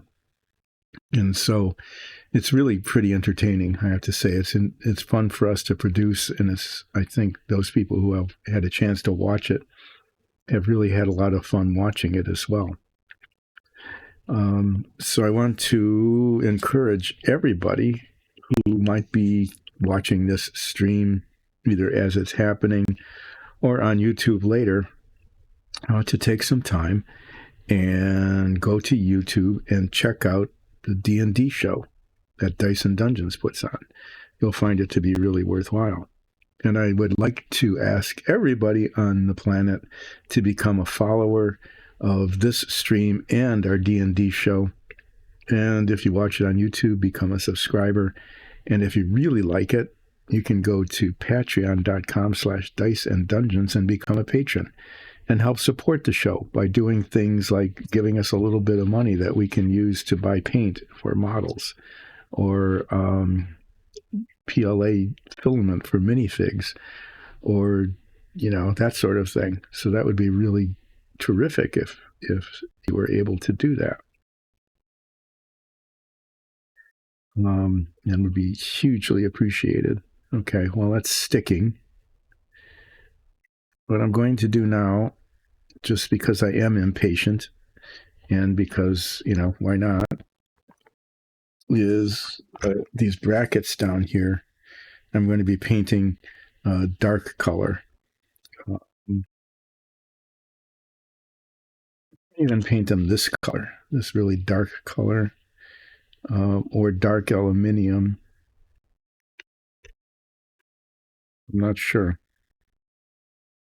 I need to be sure pretty quickly if I'm going to do it.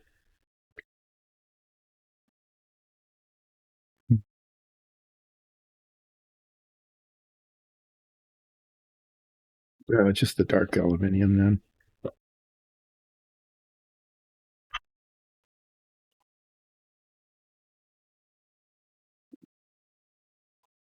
This one isn't painted at all because that's where I clipped it.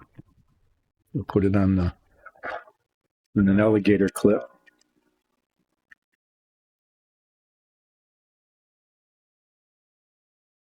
But I'm doing this just so I can get some progress made while I'm waiting for the green buddy to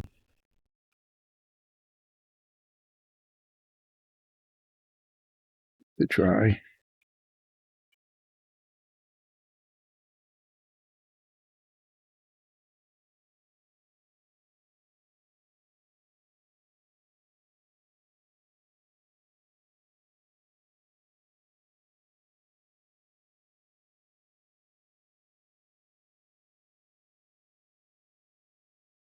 I don't know if this is dark enough to make a difference.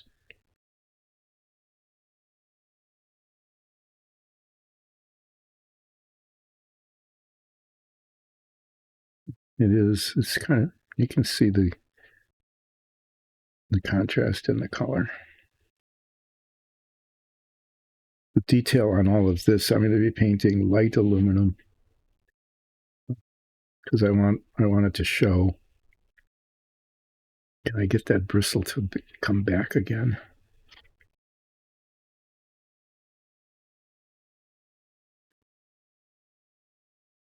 I bent one of the bristles when I was putting it back in the tube to protect the point of the bristles, and I seem to have destroyed it in the process. It's the thing that I do.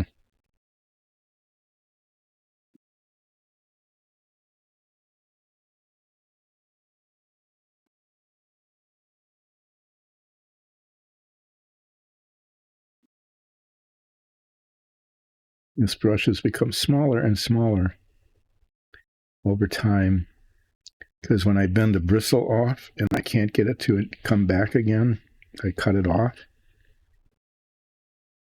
So this brush is actually now probably less than half of what it was when it was new, because I have progressively destroyed it. It becomes a finer and finer point. Kind of I can't say it's unintentionally, because I intentionally cut off the bristles that aren't adhering to the point anymore.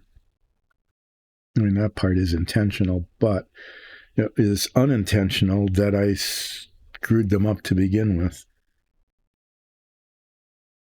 If you can see it, but there's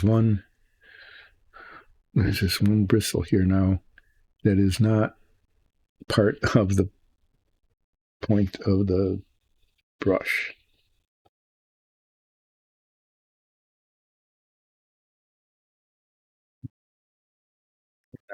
Don't lick the point.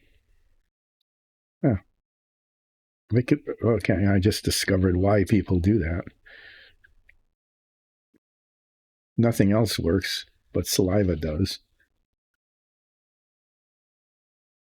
That's how the dial painters in World War II managed to get themselves killed. Is they would lick the tips of their brushes to keep the point coherent, and then ingest radium. What I did, though, was I licked my fingers and then used that to get the saliva on the brush. And I didn't ingest. It worked for a minute.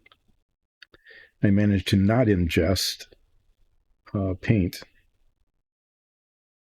even though it's like non-toxic acrylic, I guess. But still, see if I can get this back in here. Yeah. Yay! I didn't mess it up again. All right. So now there's this big thing hanging off the front of the engine. It will look less big once these are attached. Oh, that's why they're so insistent on making sure the notch is toward the front, because it goes over the pin.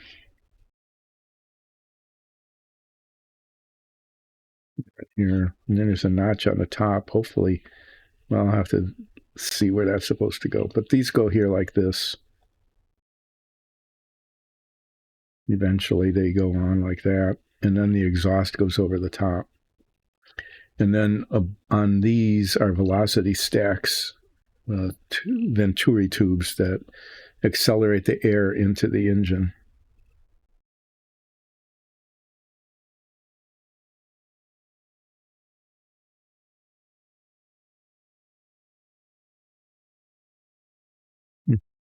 Oh yeah, they're actually different. Yeah, that will go on like that, and then this will go on like this. They're actually different sizes of notches to make sure that it goes on correctly. Pretty sure that's how it works. Yeah, the notch is supposed to be toward the front. Or notch. That's the front. I imagine. Yeah, I could assemble those. I've got a whole hour to go, and I'm talking like it's the last 15 minutes of the stream. I imagine I could actually put those on now, but I'm not going to because I want to paint the detail on this first before I do that.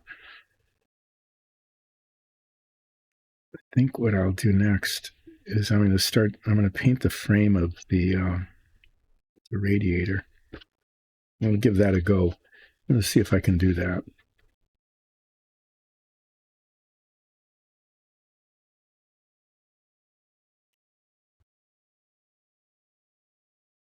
Ugh.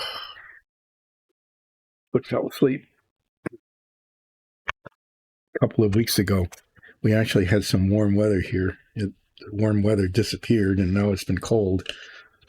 But a few weeks ago, we actually had some pretty nice warm weather, and I went and sat outside on the Chase Lounge, I guess you call it. I guess that's what it is, a recliner thing.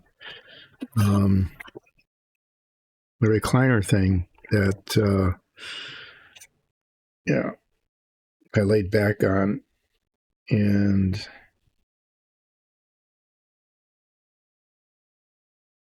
our cat decided to cuddle up, and it was really all very nice and all, but I didn't move my leg for a while, and my leg fell asleep, and I didn't really know it until I got out of the recliner, and there was no feeling in my leg. It was, I almost collapsed.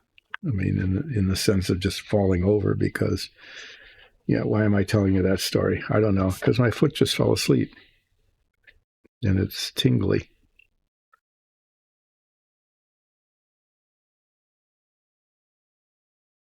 Trying to decide how to hold on to this without using the sticky tack again. Let me try a piece of tape.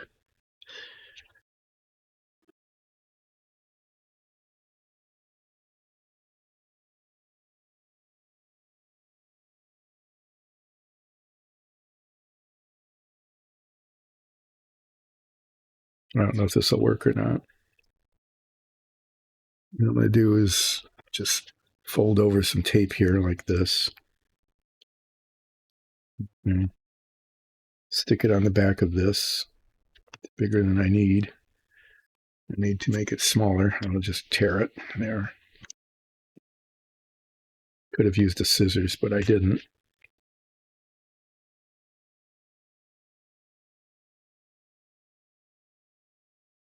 And now I need to put it on something, and what that something is. Here, why not? The cover for a brush. There. Well, there. There it is. I'm holding it. So there's a raised ridge all around the outside of this, and what I want to do is get copper paint up to, but not over that. See if I can make that work. But first, I will need to take. Oh, you finally got good weather there too? Yeah, we have had cold for this time of the year, probably like at least 10 degrees below normal and wet.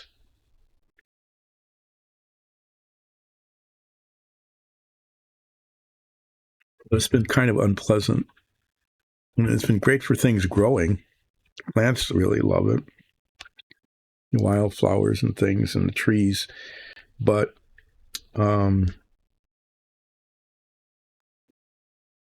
yeah, haven't been able to do much outside until just the last couple of days. I need to take a real quick bio break. I'll be back in just a couple of just a couple minutes. I'll be right back.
Wasn't too long, I hope.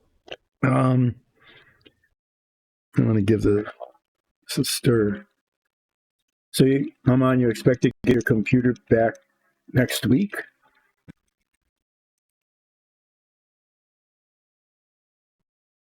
The parts might come yet this week, or the early next week at least. You've been without it for a long time, haven't you?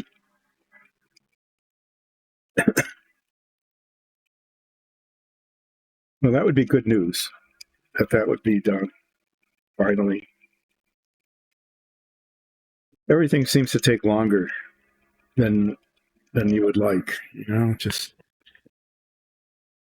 the way it is, I guess. Well, Okay, well, I put that part on and it hasn't fallen off, so that's a good thing.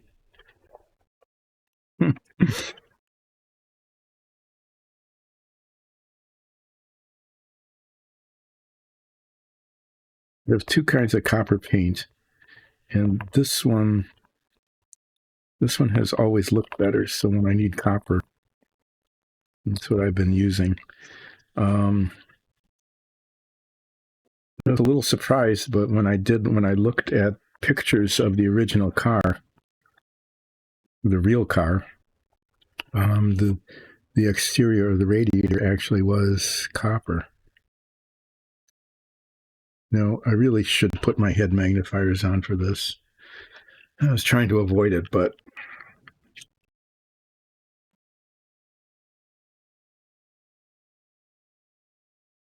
oh, yeah, I agree. I mean, you don't want to just like say, "Here, fix this. Send me the bill later," because you do not know what will come of it.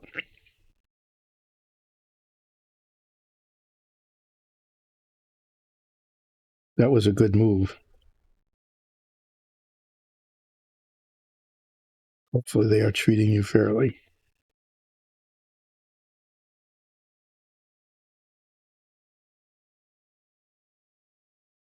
This might need two coats. I'm not sure.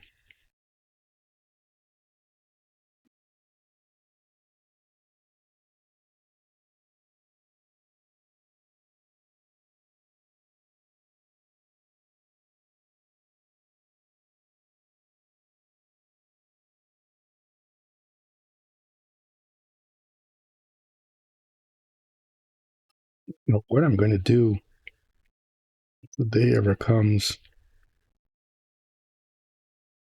my hand isn't steady enough to do this.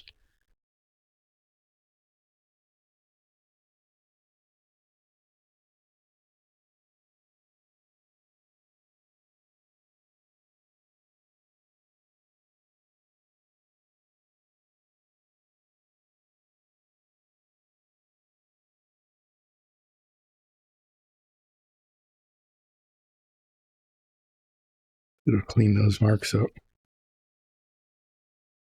Those are circles, the nemesis circles.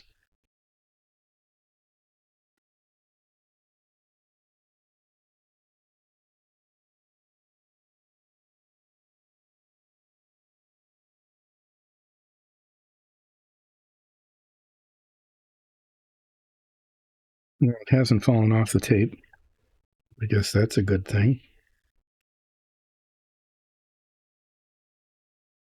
On the back of it, there is no ridge. There's no texture at all. So I'm going to just paint kind of a line along here, I guess.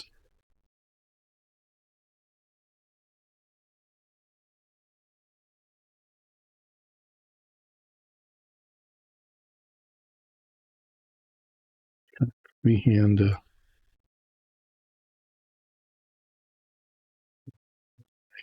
copper. I don't know if this is on screen at all. Sometimes if it is, I'm covered it up with my hand anyway. I was doing okay, and then I messed up there. Well, if that makes a difference, I can touch it out.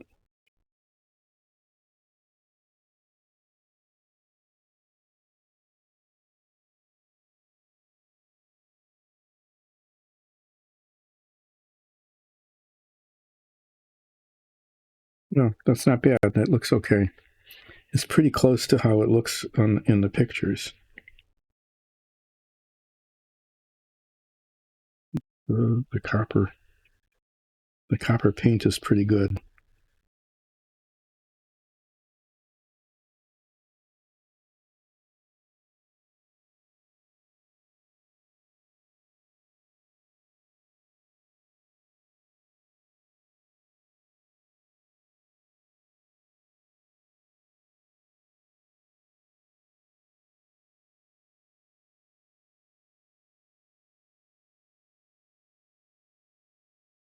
I guess higher. Are you going to be in the higher end of that or the lower end?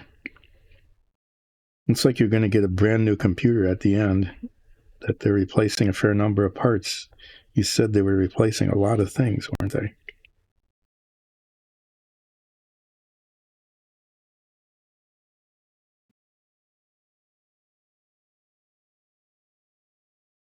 I got a fairly new computer recently.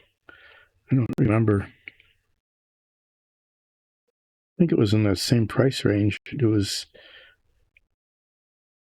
We tend to build our own computers here. Alexis is our DM is really good at it, and so I need to do something with this. Just stick it in the top of this. Huh. Okay. Well, that was a good estimate then. Okay, so there's the radiator. This part does not show up on the parts list or in the instructions. It should be there because the original has one of these.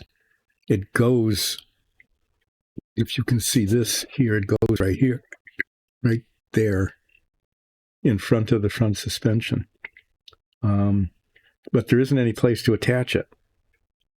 So after I build the front suspension, I need to find some way to adhere it and to make sure that it fits inside of this and the nose cone that goes on the front. So I don't know how that will eventually end up working. I really don't, because the part is not, I don't know. I don't know if to say it's like part of the kit or not. Oh, having a good keyboard is nice. I'm really bad at keyboarding. So ages and ages ago, 10 years ago or something, my current keyboard is pretty old. I was convinced that I should get this nice gaming keyboard that has extra function keys and other kinds of things. And being an old fogey, I just never learned how to use them. I really didn't. And so, the keyboard was kind of a waste of time. I'm the kind of person who's better off just getting like a cheap used keyboard from a recycling place. That's the kind of keyboard that they used to make back in the 1990s, right? Where you just had the QWERTY board and a numeric keypad and a numlock and that kind of thing. It would be nice to have one that was better backlit, though. I find that it would be nice. It would be nice to be able to see the keys at night. Why? Because here's an old fart story. So when I was in high school, they had a keyboarding class. It was called typing. Oh, I see. Yeah, sometimes that happens. Is the thing still works, but you can't get support for it. You can't get drivers, and then it's no longer compatible with the rest of the parts in your machine. I think they plan that just so that they can keep selling new ones. But there is that problem. Yeah, so I grew up, typing because they were typewriters, right? That's another story I can tell. That was kind of funny. We had typewriters, and what that means is when you hit the key, a metal arm came up and struck an inked ribbon to make an imprint of the letter on a piece of paper. I think I should explain that because... Oh, really? Okay, so it was a good gaming keyboard, but now you can't use it anymore. So yeah, this little arm, and then there was one with a ball of type that spun around and did the same thing. And I'm not sure it was any better, but it was fun to watch it thing spin. We learned there was a typing class where you would learn how to, use all your fingers and stuff. And I didn't do that because boys grew up to have jobs where somebody else did the typing for them. It was just that way. And I really regret that because then I learned I finally did you? I mean, you really need to know how to do this. But nowadays, it's like this, and I cannot do that at all. I can't get the little spots on the phone are like 1/10 the size of my thumbs. I really have no clue how how people can do that. I mean, just even if I used a stylus or something, I have trouble hitting the keys. But that's another old fart problem. But yeah, so I never took typing, and then when it came time to, like, I could use a computer, I used two fingers and a thumb. I got pretty good at it. I mean, but I still need to look at the keyboard even to this day in order to make sure I'm hitting the right key. And even then, I don't always hit the right key, that is. So it was, but those things disappeared. And then there was keyboard it on to a screen and then hit the print key and it comes out on a printer. And I still remember our kids were like maybe 8 or 9 years old or something. And I went into one of our offices and there was an old Selectric typewriter there. The kind that had a little ball that spun around. And they said, "What is that?" And it was, well, if you hit the key, it'll make a letter on the paper. And that was just inconceivable. It says a name, Hunt and Peck. Hunt and Peck. Hawk. I like Hawk better than Hunt and Peck, which sounds more like a chicken eating. Um, and they played with it for hours. It was like, look, I hit the X, and an X shows up. And I hit this key, hold it down, and hit the X, and a big X shows up. And they just had great fun.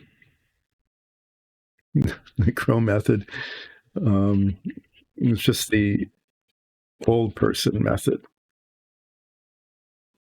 But yeah, that just reminded me that even as when my kids were growing up, that typewriters didn't exist, and now it's called keyboarding, or I don't know what you call that.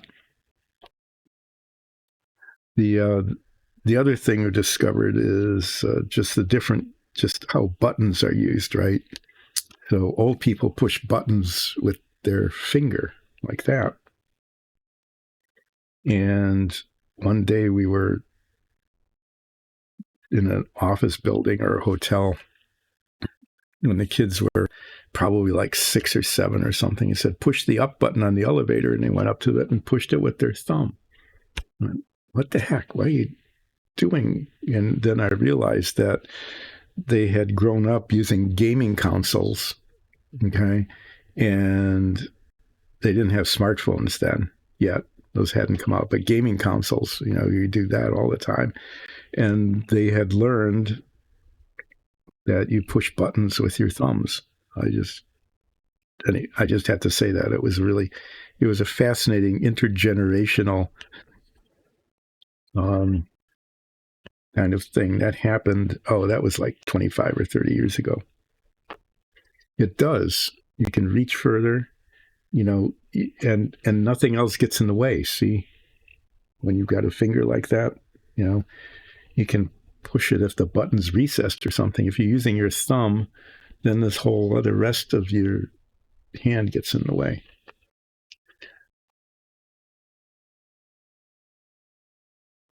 Thank you. So there is an advantage to doing it the old-fashioned way. Sometimes progress is not better. It's not progress. It's just different. Okay, I think I can sand this down. It's supposed to be fast drying. We'll find out if it's fast or not. What I really want is some of that 800 grit. And I don't know. I need to clean that out.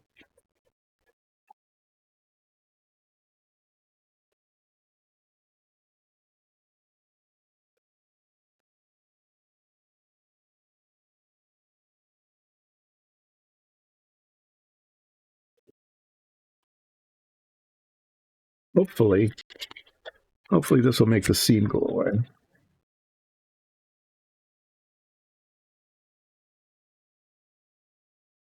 Ah, okay. Well, that's very practical. You know, I mean, it really is you don't necessarily have to use your dominant finger or dominant hand. It's just if you're ambidextrous, I think that's really good. There's a definite advantage to that.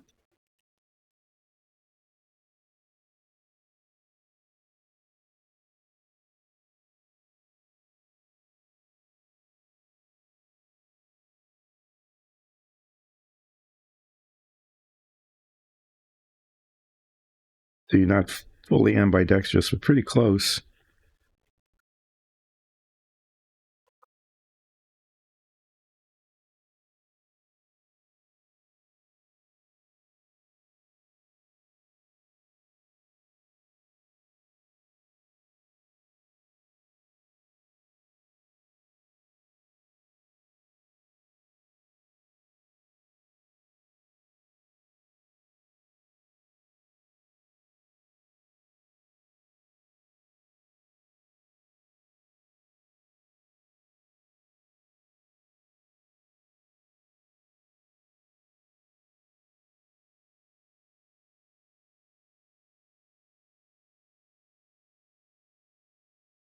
That's done the job or not?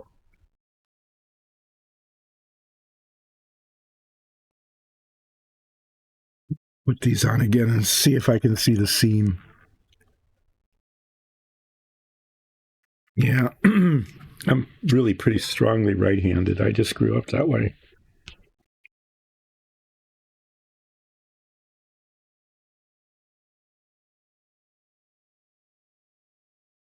I grew up at a time. I grew up at a time when handedness was actually considered to be a serious thing. Um, seriously, the being left-handed, as a dominant hand, was not just frowned upon, but it was actively discouraged. The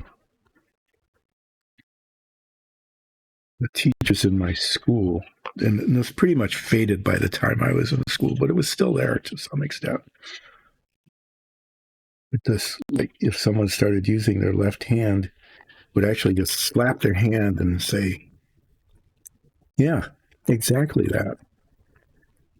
That happened too, to you too, and you're where you grew up." Yeah, they would slap their hand and be told they had to use their other hand. It was like left-handed, The Roman word is sinister, right? And that just stuck. That left-handedness is bad, and so my brother had to go through that.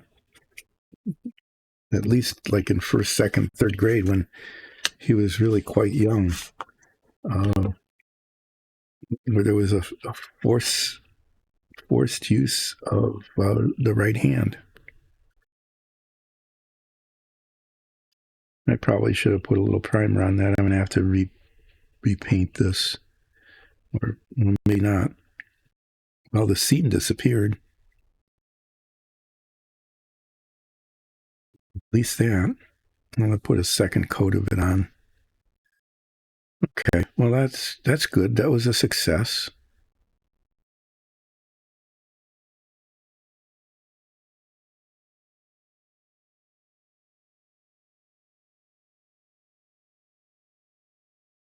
The color is so inconsistent here. I'm not sure what's going on. Well, what is going on is I'm just going to put a second coat on. I'll let that dry and then recoat it. I have time to do that yet because this dries really pretty fast. I don't know that. Yeah, I mean that was a real issue when I was young, and I think it pretty much stopped. Pretty much stopped while I was still in elementary school, like the early grades, third, fourth, fifth grade, like that. Um, but that that can really mess things up because if your brain wants your left hand to be the dominant hand, and it's not permitted to be that way, it could end up just losing a lot of dexterity and coordination. But it's weird, these old. You just look back, and I'm sure that when people look back at our time now, they're going to say, "Oh, there were some pretty weird things then too." Like back in your day, what difference does it make? Why was there such a bias against left-handedness? And because it's not just being forced to be right-handed, which was not a good thing, but it was other things too, like tools, even scissors, simple things like scissors, right? You still have that. You still have scissors that are biased toward right-handedness, and you have to, you go and get left-handed scissors. Where fortunately now some places are making ambidextrous scissors that work with either hand equally well.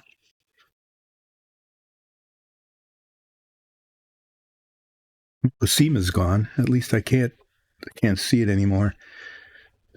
I will need to put another coat on there though. The radiator came out, I think the radiator actually came out really quite well. I'm pleased with how that came out.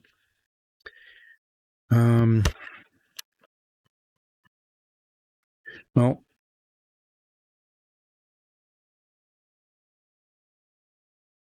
I think I can start detailing some of this.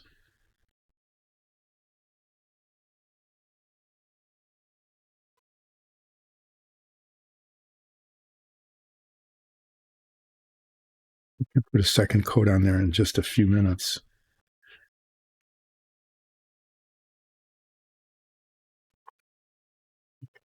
Hour left. What I really want to do is get this attached. I think I'm going to because I can do this on Wednesday. That's not a big deal. But if I don't get the bulkhead attached on the back of this, it's going to create a long delay. If I can get this on and put some putty on it,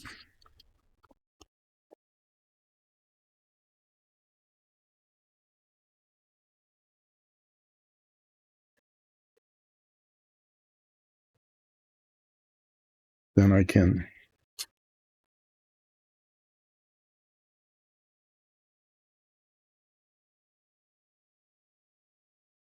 I'm trying to keep it nice and even on a flat surface so that I can get that part to fit. You can kind of see where the high spots are.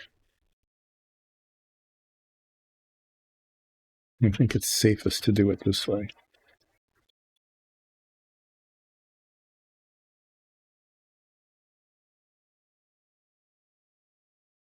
At least I haven't broken it off. I guess that's good.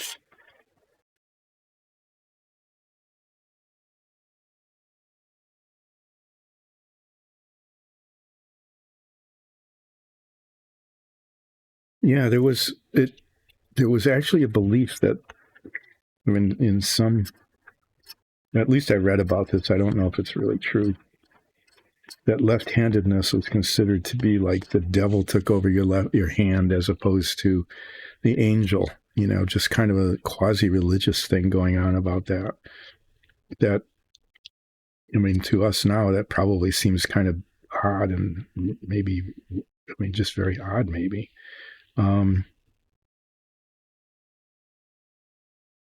I think that actually was kind of the case.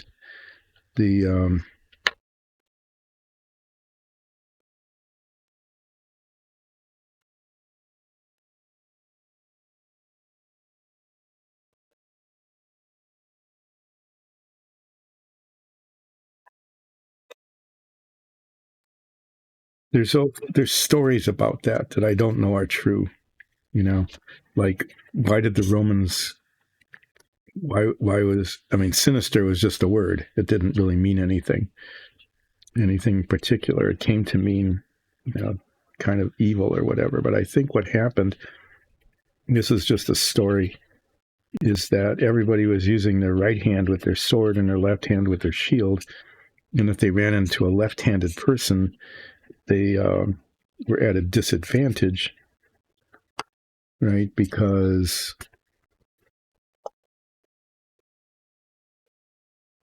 weren't used to fighting a left-handed person, so it was considered to be unfair in some ways or dangerous.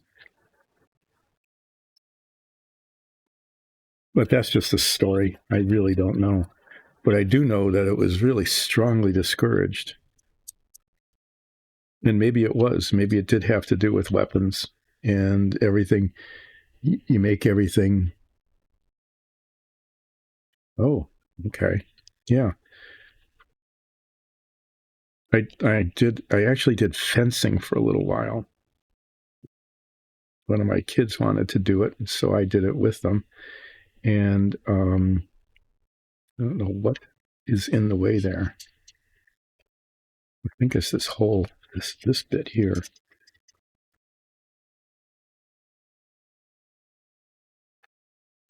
Maybe if I look at it from the inside, I can see. And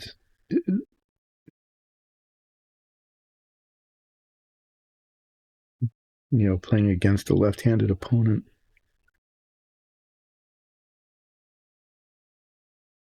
But that doesn't, it is just an interesting thing, but it doesn't explain why there was such a strong bias against left-handedness for so long.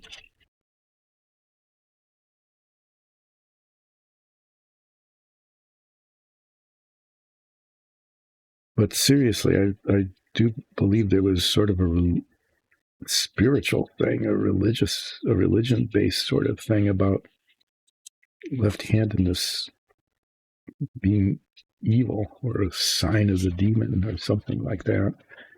It's kind of odd, but maybe true.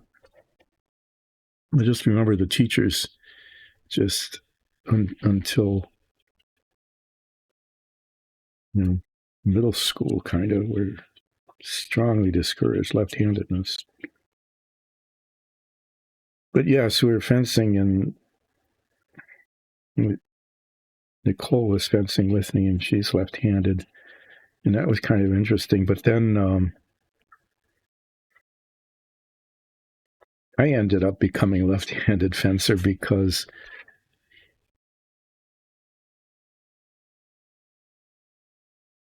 yeah, I imagine so, because it's so different for them. Okay, this side is fitting okay. I mean, as well as it fits at all, which is not very well. This side is still, there's something in the way.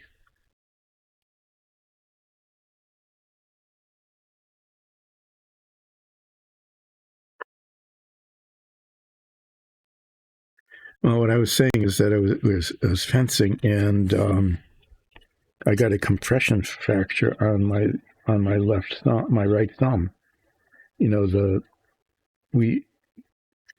The two bells of the foils banged into each other. Boom! Instead of the points, instead of the blade part of it, and it pushed up against my thumb, and I couldn't hold on to the foil anymore. Just couldn't. And I lost that match because I couldn't hold it. Had x-rays done, and my thumb here, this knuckle, was busted. I got to wear a splint for a while. That was kind of cool. It's like, what happened to your hand? Oh, a fencing accident. That was, it was fun to say that, but it was also true, which was also kind of neat. It did hurt. It hurt quite a lot, actually, for a fair amount of time. But I didn't want to drop out of the fencing class. So I switched and became left-handed.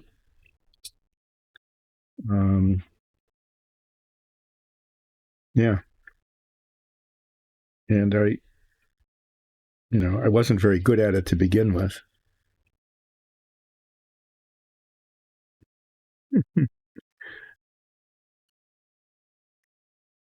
Do you play table tennis a lot? Are you do it competitively at all, or is it just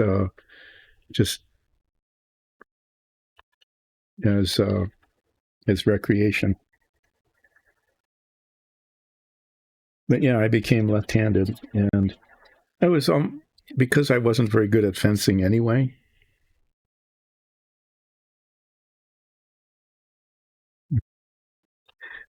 I wasn't any worse at it, being left-handed than right-handed.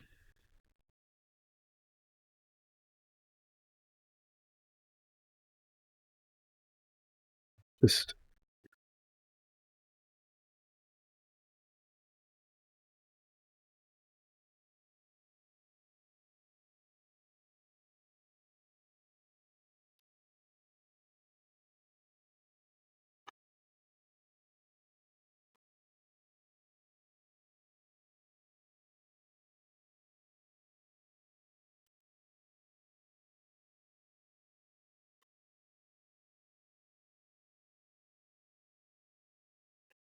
I'm not sure.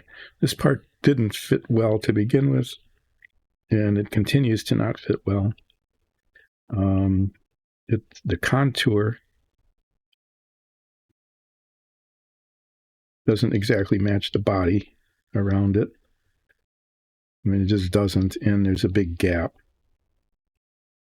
So what I'm going to do is I'm going to cement this on and fill in the gap, and then spend a good deal of time just sanding it down so that it doesn't show the gap. The intent anyway. I just throw things around instead of doing things carefully, I'm doing them not carefully. Let me paint this first. This is the dark aluminium. Putting a second coat on here. Just to even the color out. And because, why not?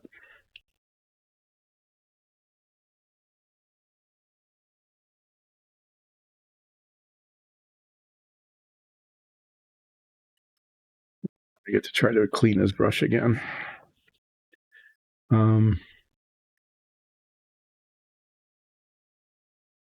Oh, okay.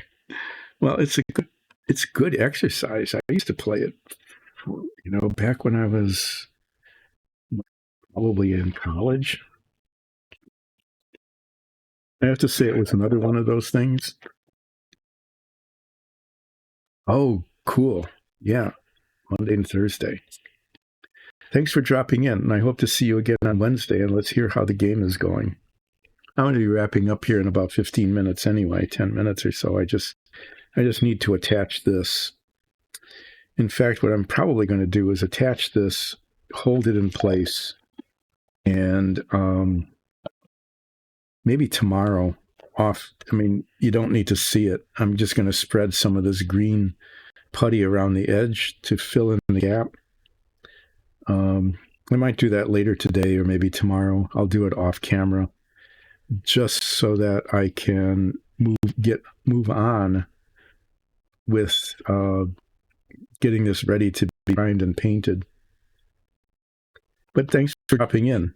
I really appreciate it when you did, and good luck. I hope your game goes well. I hope that goes really well for you today. I am willing to put anything away. Just not even going to bother. So when I put the green putty on,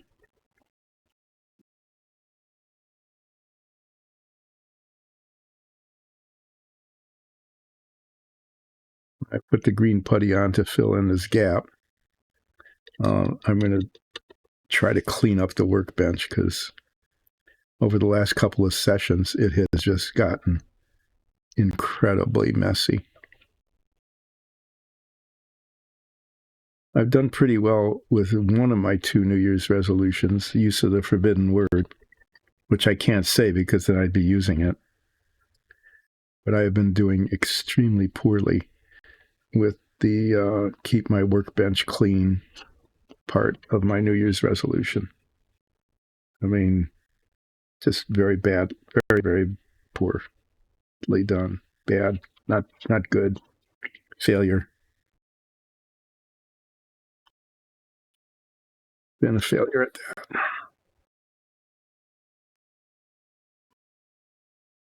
In the closing minutes of the stream today, I'm going to claim that I accomplished something. What I did was why is this spot right there? Yes, it's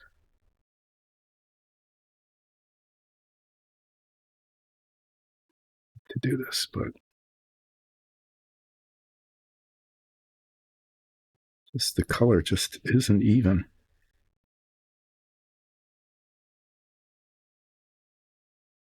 Is there a divot there? I don't know what the problem is.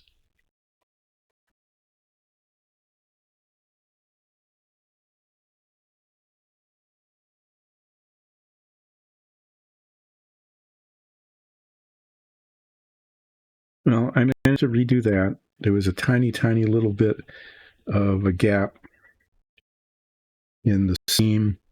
I managed to get that fixed. I adhered that to the front. And since I've got this paint out, I'm seeing shiny spots. There's also shiny spots where the chrome is still showing through a little bit. It's like this paint isn't adhering to the chrome that well.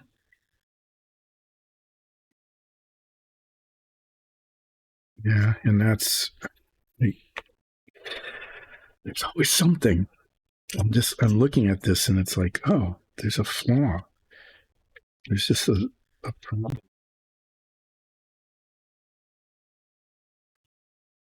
spot that I didn't see before.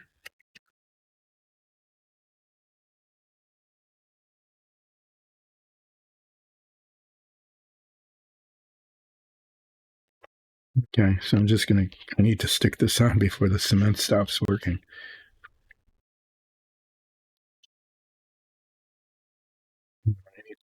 Is it even in contact?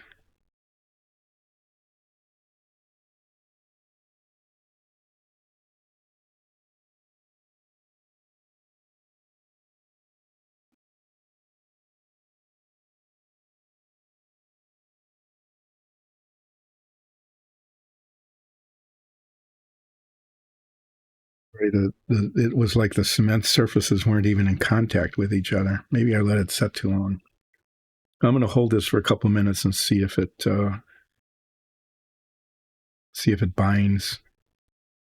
So this thing I saw here that I didn't see before is right at the very top of that piece, and if it stays there, it's going to be a real problem.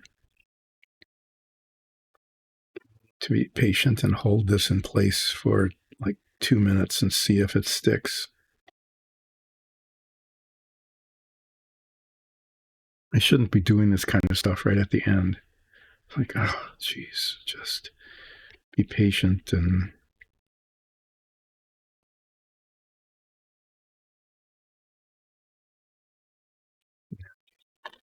to reapply it.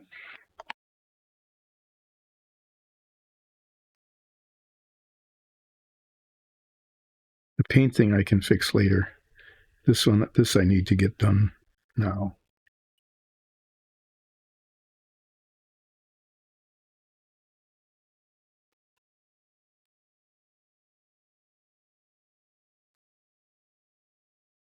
I got distracted with a real big flaw. Not big, but obvious flaw in the painting, and didn't get back to putting this in place quickly enough.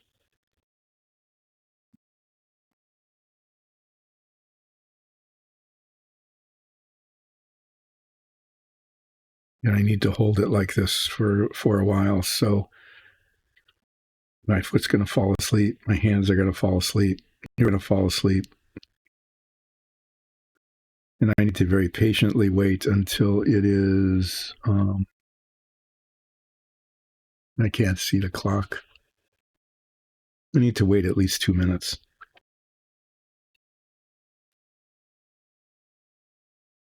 So while I'm patiently waiting for 2 minutes to elapse, I'm not being patient at all. Seriously, I'm not.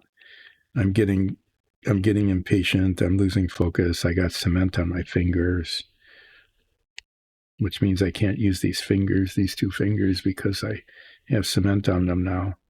I don't want to touch the surface and mar it. I suppose, no. I was thinking I could lay this down so that what's in my right hand here, this flat surface, was actually that on the flat surface, and I could just push down on it, which would be easier to do, but things could move and shift and it might not work anyway. So I'm just going to keep pushing against this like this,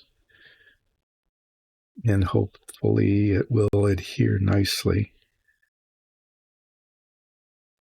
So what I'm going to do on Wednesday is I'm going to paint the detail on the engine block, attach the headers and the back end of the transaxle. So I'll be doing some detail painting and some adhering. And then between now and Wednesday, maybe later today or tomorrow, I'm going to fill in this seam here with this part that I just attached. I'm going to fill that seam in with putty, with the plastic putty, so that on Wednesday I can do the sanding. I can get it sanded down and shaped. And then this part, all of these chunks together will be ready to be primed. And then, it'll take several goes at it, because the inside of it is painted the aluminum color and the outside is painted green. So I'll need to paint the inside and then mask it off and then paint the green.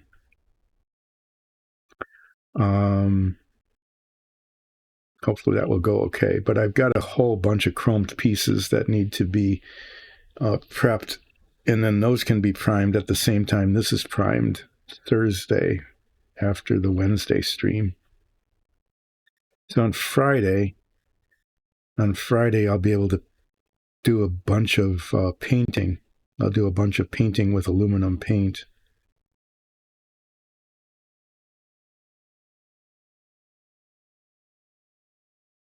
And some test fitting of parts. And maybe if I paint the inside of this early in the stream, it'll be dry enough I can actually tape it to get ready to be spray painted.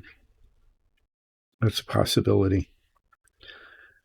So the first thing, though, is for this to actually adhere.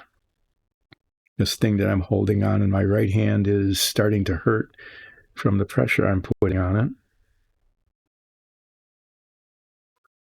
So I'm going to complain about that. But if I let up on it, I know that the parts will, they're separating. They're not holding.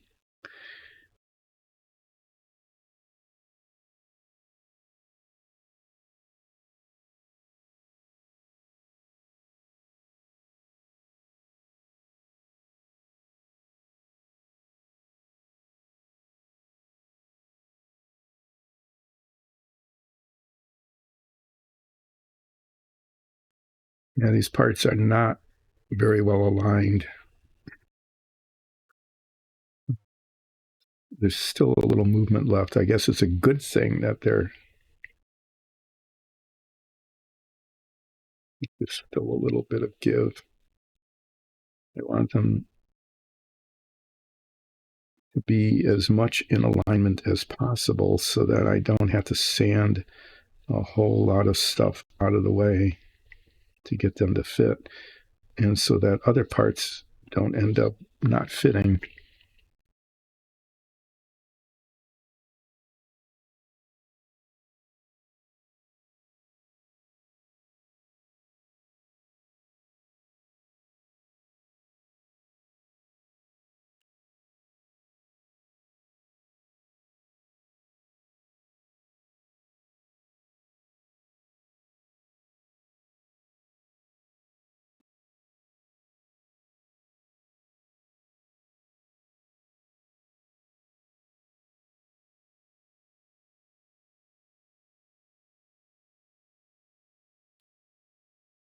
A good way to clamp this. I'd like to be able to clamp it. I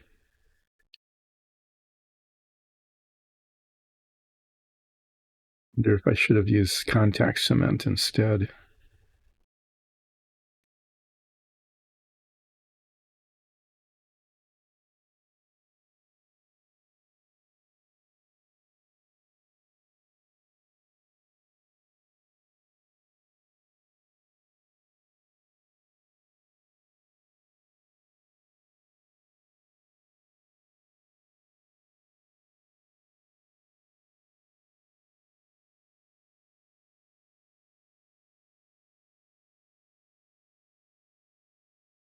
This is going to take a fair amount of shaping. Not too bad on this side. You can't see what I'm doing. Great. I moved off camera. Sorry about that. I'm trying to get these parts, in alignment, and that side's not too bad, but this side is not good. I would actually prefer to have the part that I just attached to be the higher part, because I can sand that down to meet the body.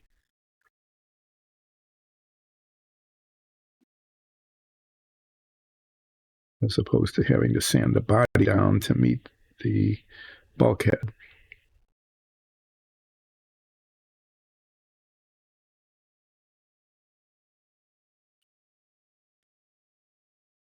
But it's just going to be messy no matter what. That looks like it's about as good as it's going to get. I'm going to let it set like that, so that there's a tiny, at least some weight on the part.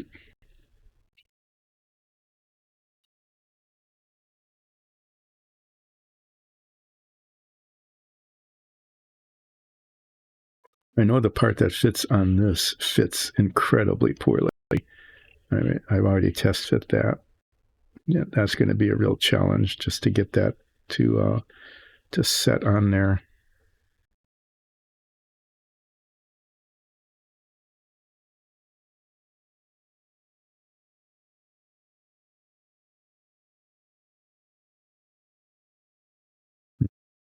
Yeah, when you're 13, 14, 15, 14 years old, it's this kind of thing is like, well, the part's on, right? It's on, it's stuck, it's not falling off. What more do you want? But now when I'm trying to make it look good, it's just not, it's kind of a failure. But we'll see.